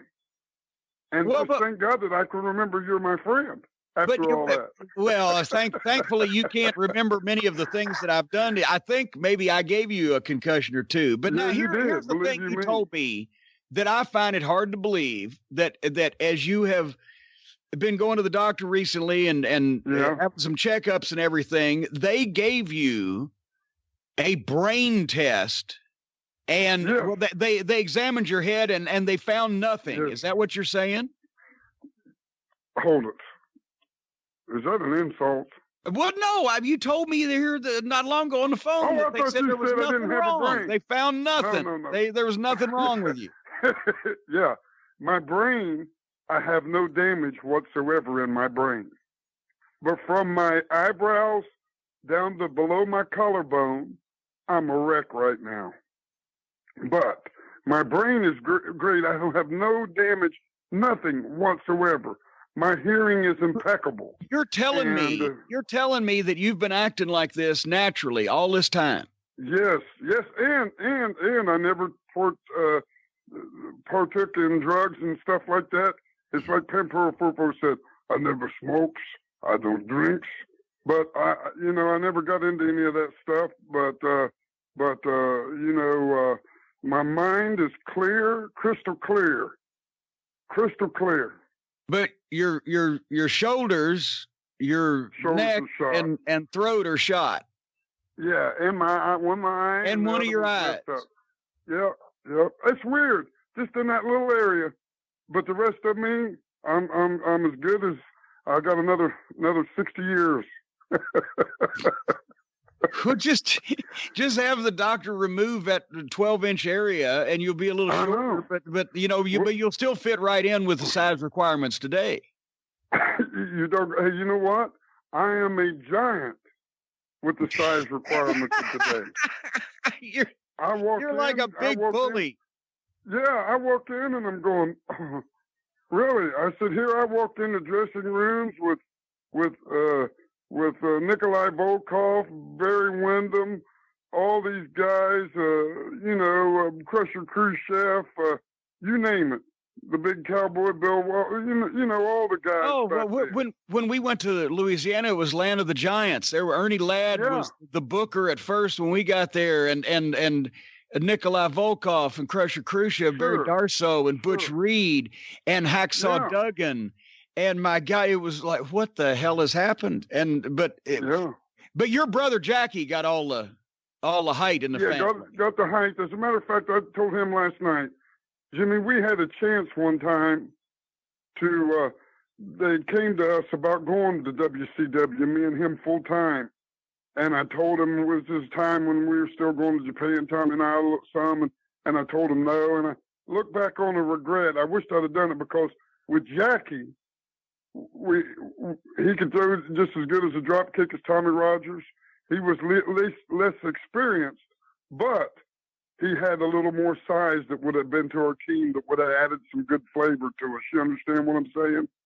And if I have a regret, that might be that regret that I wouldn't have pursued that a little bit more. But times were changing and things was changing. But my brother, like you said, he's a tremendous athlete. He had went to Japan and became a big star. Of course, we wrestled with you guys and Smoky Mountain and everything. He was a tremendous talent. I mean, I was blessed really with good tag team partners. That's for sure. And actually, how long was it? It wasn't too long. You had to tell me because I had to write his checks. But I thought his name really was Jackie when you said my brother Jackie, and then I realized you named him after Jackie Fargo. I was like, you prick. Well, Bill Dundee did. Bill Dundee did. Bill Dundee. What happened was my brother had went through college up here. He was working in a factory where he's burning his feet, and I said, "Why don't you get in the wrestling business?" And Bill Dundee was booking. Wait a minute. Yeah, you just buried the lead here. He was working in a factory and burning his feet? Yeah, what happened was he was working in a chemical factory and the chemicals was kind of seeping in through his shoes, but also they had him driving a delivery truck. The brakes didn't even work on it. And he had went to college. What kind of chemical factory is this? A Homer Simpson bullshit where he's walking around in raw chemicals? Yeah, yes it was. And the idea was it wasn't. The guy told him, said, "Hurry up and get that loaded. I know it's leaking, but get it delivered." So here it's going leaking, and it's green and smoky, and he's got it on there, and that guy that hands him the bucket has one of them astronaut suits on, and my brother's got a pair of shorts and tennis shoes on. And he's going down the road, and he calls me up and says, "Jimmy," I said, "George, what are you doing?" He said, "Well, these chemicals are burning my feet, and I just hit the brakes on this truck, and it won't even come to a complete stop." I said, "What?" I said, "Get out of that mess."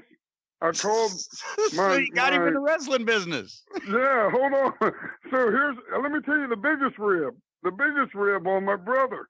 My dad pulled it. Well, my wrestling father, Bill Dundee, I called him. I said, "Bill, do you have a spot for my brother?" I said, "He's a great athlete and everything, and he's wrestled a little bit, but not a whole lot." And he said, "Sure." He said, "What's his name?" I said, "George." He said, "F that. He's the fabulous Jackie Fulton now." So my brother had just bought a car up in Ohio, right? And my dad told the car salesman, he don't want an air conditioner in that car. He's not going to need it up here. Because up here, they just roll the window down. Well, 3 weeks later, he's going to Alabama in the summer.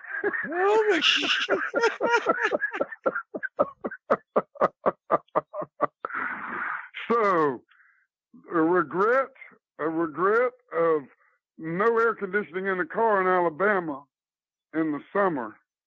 And that's how my brother became fabulous. That's one of the best reasons I've ever heard for getting in the wrestling business, though. These chemicals are burning my feet, and there's no brakes on the truck. I think I'll be a wrestler. He said, "That wrestling's looking pretty good." I said, "It is." How's he doing these days? I haven't seen him. He's doing great.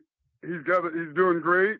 Me and him wrestled about 6 or 7 months ago in Thomasville, North Carolina. He threw that drop kick, and he's still been at. But he's doing great. He's got a business in North Carolina, and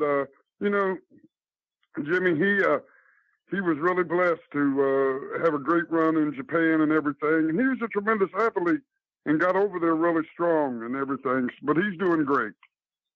He didn't have your pixie-ish smile, though. He got the height, and you got the pixie-ish smile with the dimples. That makes the team. You got to have both guys bring a little something different to the table, and that makes a good tag team. If you both look alike and act alike, well, I mean, I'm not taking nothing away from the Kelly twins or anybody like that that's wrestled, but. All right. Hey, how are you feeling lately? And what's Jimmy, the update? Here's the deal. As a lot of people know, I'm going through cancer. I found some in my throat around my collarbone when they did the PET scan. I want to tell everybody out there right now, if you're going to a doctor and you're not feeling well, and they keep prescribing you different things and you're still having those same things, get away from that doctor. Do your due diligence, because, Jimmy, I've been messed up for about 2 years now. Finally, I had to really get on because I needed a reference to go see the ear, nose, and throat specialist. I had to almost get nose to nose with them before I could get this reference. And as soon as I did, they found out I had cancer and this and that. But the doctor would look in my mouth, Jimmy, and picture you being in a place, and he would shine that light in there, and all of a sudden, a picture, they say, is worth 1,000 words, right? Well, in your case, maybe 500, but go ahead. But a look on someone's face is worth 10,000 words. He would make the weirdest faces looking at me like I've never seen anything like this before in my life. He would get other people to come in and look at it, and I never looked in my mouth. So finally, when I went to the doctor, found out I had cancer, I had my son Jaron take a picture of my mouth, and I went, wow, man, that's horrible looking. So what I'm telling you, this guy obviously, the previous doctor obviously was not paying very close attention. If you can see it with a cell phone picture. Yep, and not only that, Jimmy, I would get a shot one time. I'd get a thing, and I'd tell him I'm choking on my food, I'm spitting up blood. He said, just chew your food better. No. If I've been coming in here time after time with the same problem, it's got to go a little bit higher than you. So that's why I'm trying to tell everybody this, that maybe they won't have to face this. And the thing about it is that if I wouldn't have got the cancer found in my throat, perhaps the cancer that's below my collarbone, I wouldn't have found, Jimmy, because I just figured that hurt because of wrestling, because of an old injury, because of my age. Yeah, and your shoulder has been messed up for a while. Yes, I was supposed to have surgery. I had to cancel that now because I'm going through this. But they found that other cancer. So I would have thought that's just wear and tear. You know, I'm getting older, this and that. So I've been blessed in so many ways to get to this. And I'm in the middle of treatments. I did my first chemo yesterday, and I did my first radiation 2 days ago. So this will be my third one today. And, you know, when they talk about radiation, I think about the old 1933 Frankenstein movie. Yeah. And I think about going into a place and lightning flashing and crashing and, you know, bashing and this and that. But it's not like that at all. And I'm going to the James in Columbus, part of Ohio State University. This first-class cancer center. And they've been nothing but great to me. And they're helping me through it. And I've had so many people with well wishes and prayers and everything. Because I'm telling you what, Jimmy, it plays on your mind on Sunday night and Monday morning. It really, it all, because I knew I was getting ready to go through the treatment. I knew everything was coming. That it really got to me. And it's just a struggle and a battle that you have, that it tears you down. And a friend of Tracy Smothers, who's a doctor in Tennessee, she told me, you have to face this like it's war. Because if this can get into your mind, then it can hinder you, because it's positive thoughts. Yeah. Of thinking, I'm going to make it. I'm going to do this. Because a lot of our battles, even in sales, is beat in our mind. When we go to someone, you know what I'm saying, Jimmy. Sometimes we're defeated before we get to the table because it's what we said in our mind. Yeah, so your motivation and your confidence is critical. Your mindset is being positive is critical to the whole thing, because a lot of your mind controls a lot of your body. That's exactly right. And as you think, you are. So with that being said, I have to go into this thing, and Jaron goes with me, and we're right there, and he got to see a lot of stuff, and got to, that's happening. But I'm telling you what, Jimmy, it's just unbelievable, the journey that I'm going through, that I'm in a good place that really explains everything, that you're not in the dark about nothing. And I've got 7 weeks. 7 weeks. They told me in 4 months I should be as good as new. The 7 weeks of treatment that I've got with chemo and radiation. But my thing, Jimmy, is to everybody, make sure you're checked. An ounce of prevention is worth a pound of cure. We never hear that anymore. Yeah. But that's the thing that we got to do, Jimmy. We got to keep a check up on ourselves. And hey, the thing is also, Bobby, with the radiation, just every once in a while, your arms may stretch 20 feet long, or you may fade in and out of visibility, but otherwise the radiation would be perfect. And it's like because I'm an asshole. When Bobby Eaton got his pacemaker, I had him convinced. I said, "Don't ever sneeze too close to your garage door, or it'll open it." And he was like, "Corny, what are you?" Well, now they didn't tell me this, but I went into the bathroom after my radiation last night, and you know how you got them automatic lights that come on and off? Yeah. Mine didn't work, so when I peed, I could see a green stream. Hey, bright, just glowing. Wait a minute. That was the chemicals that was eating George's shoes. Anyway, all right. I don't know if we can follow this or not. Yes, we can. We can follow it by saying if you want more of this, or actually in some cases, even a little bit less, come to Circleville, Ohio, to the new Heritage Center at the fairgrounds on Saturday, March 14th. Fan fest during the day, live wrestling matches at night. The Horsemen and the Midnight Express will not be wrestling, but we will all be appearing all day doing all kinds of things. And Tommy Rich and so many more legends and superstars. And you're going to be there, as well as the legends and the superstars, Bobby. That's right, Jimmy. I will be there, and I'm excited about Saturday, March 14th. All roads lead to Circleville, Ohio. It's going to be awesome. Boy, I just thought it's going to be busy at the local establishments there in Circleville if every road in the country leads there. But that's what happens when you bring all these wrestling superstars together. Bobby, good luck on your appointments today, and I will talk to you soon, and we'll have you get on the program soon. But everybody will see us all on March 14th in Circleville. I love you, my boy. I love you too, brother. You take care, Jimmy. I love you too, Brian. I love you, Bobby. There's so much love in the air. How can we top that? Let's wind the show up, Brian. There's nothing more we can do. Until next week, ladies and gentlemen, here on The Experience, for Brian and Bobby and George and Jackie and Bob and Carol and Ted and Alice, thank you. Fuck you. Bye-bye, everybody.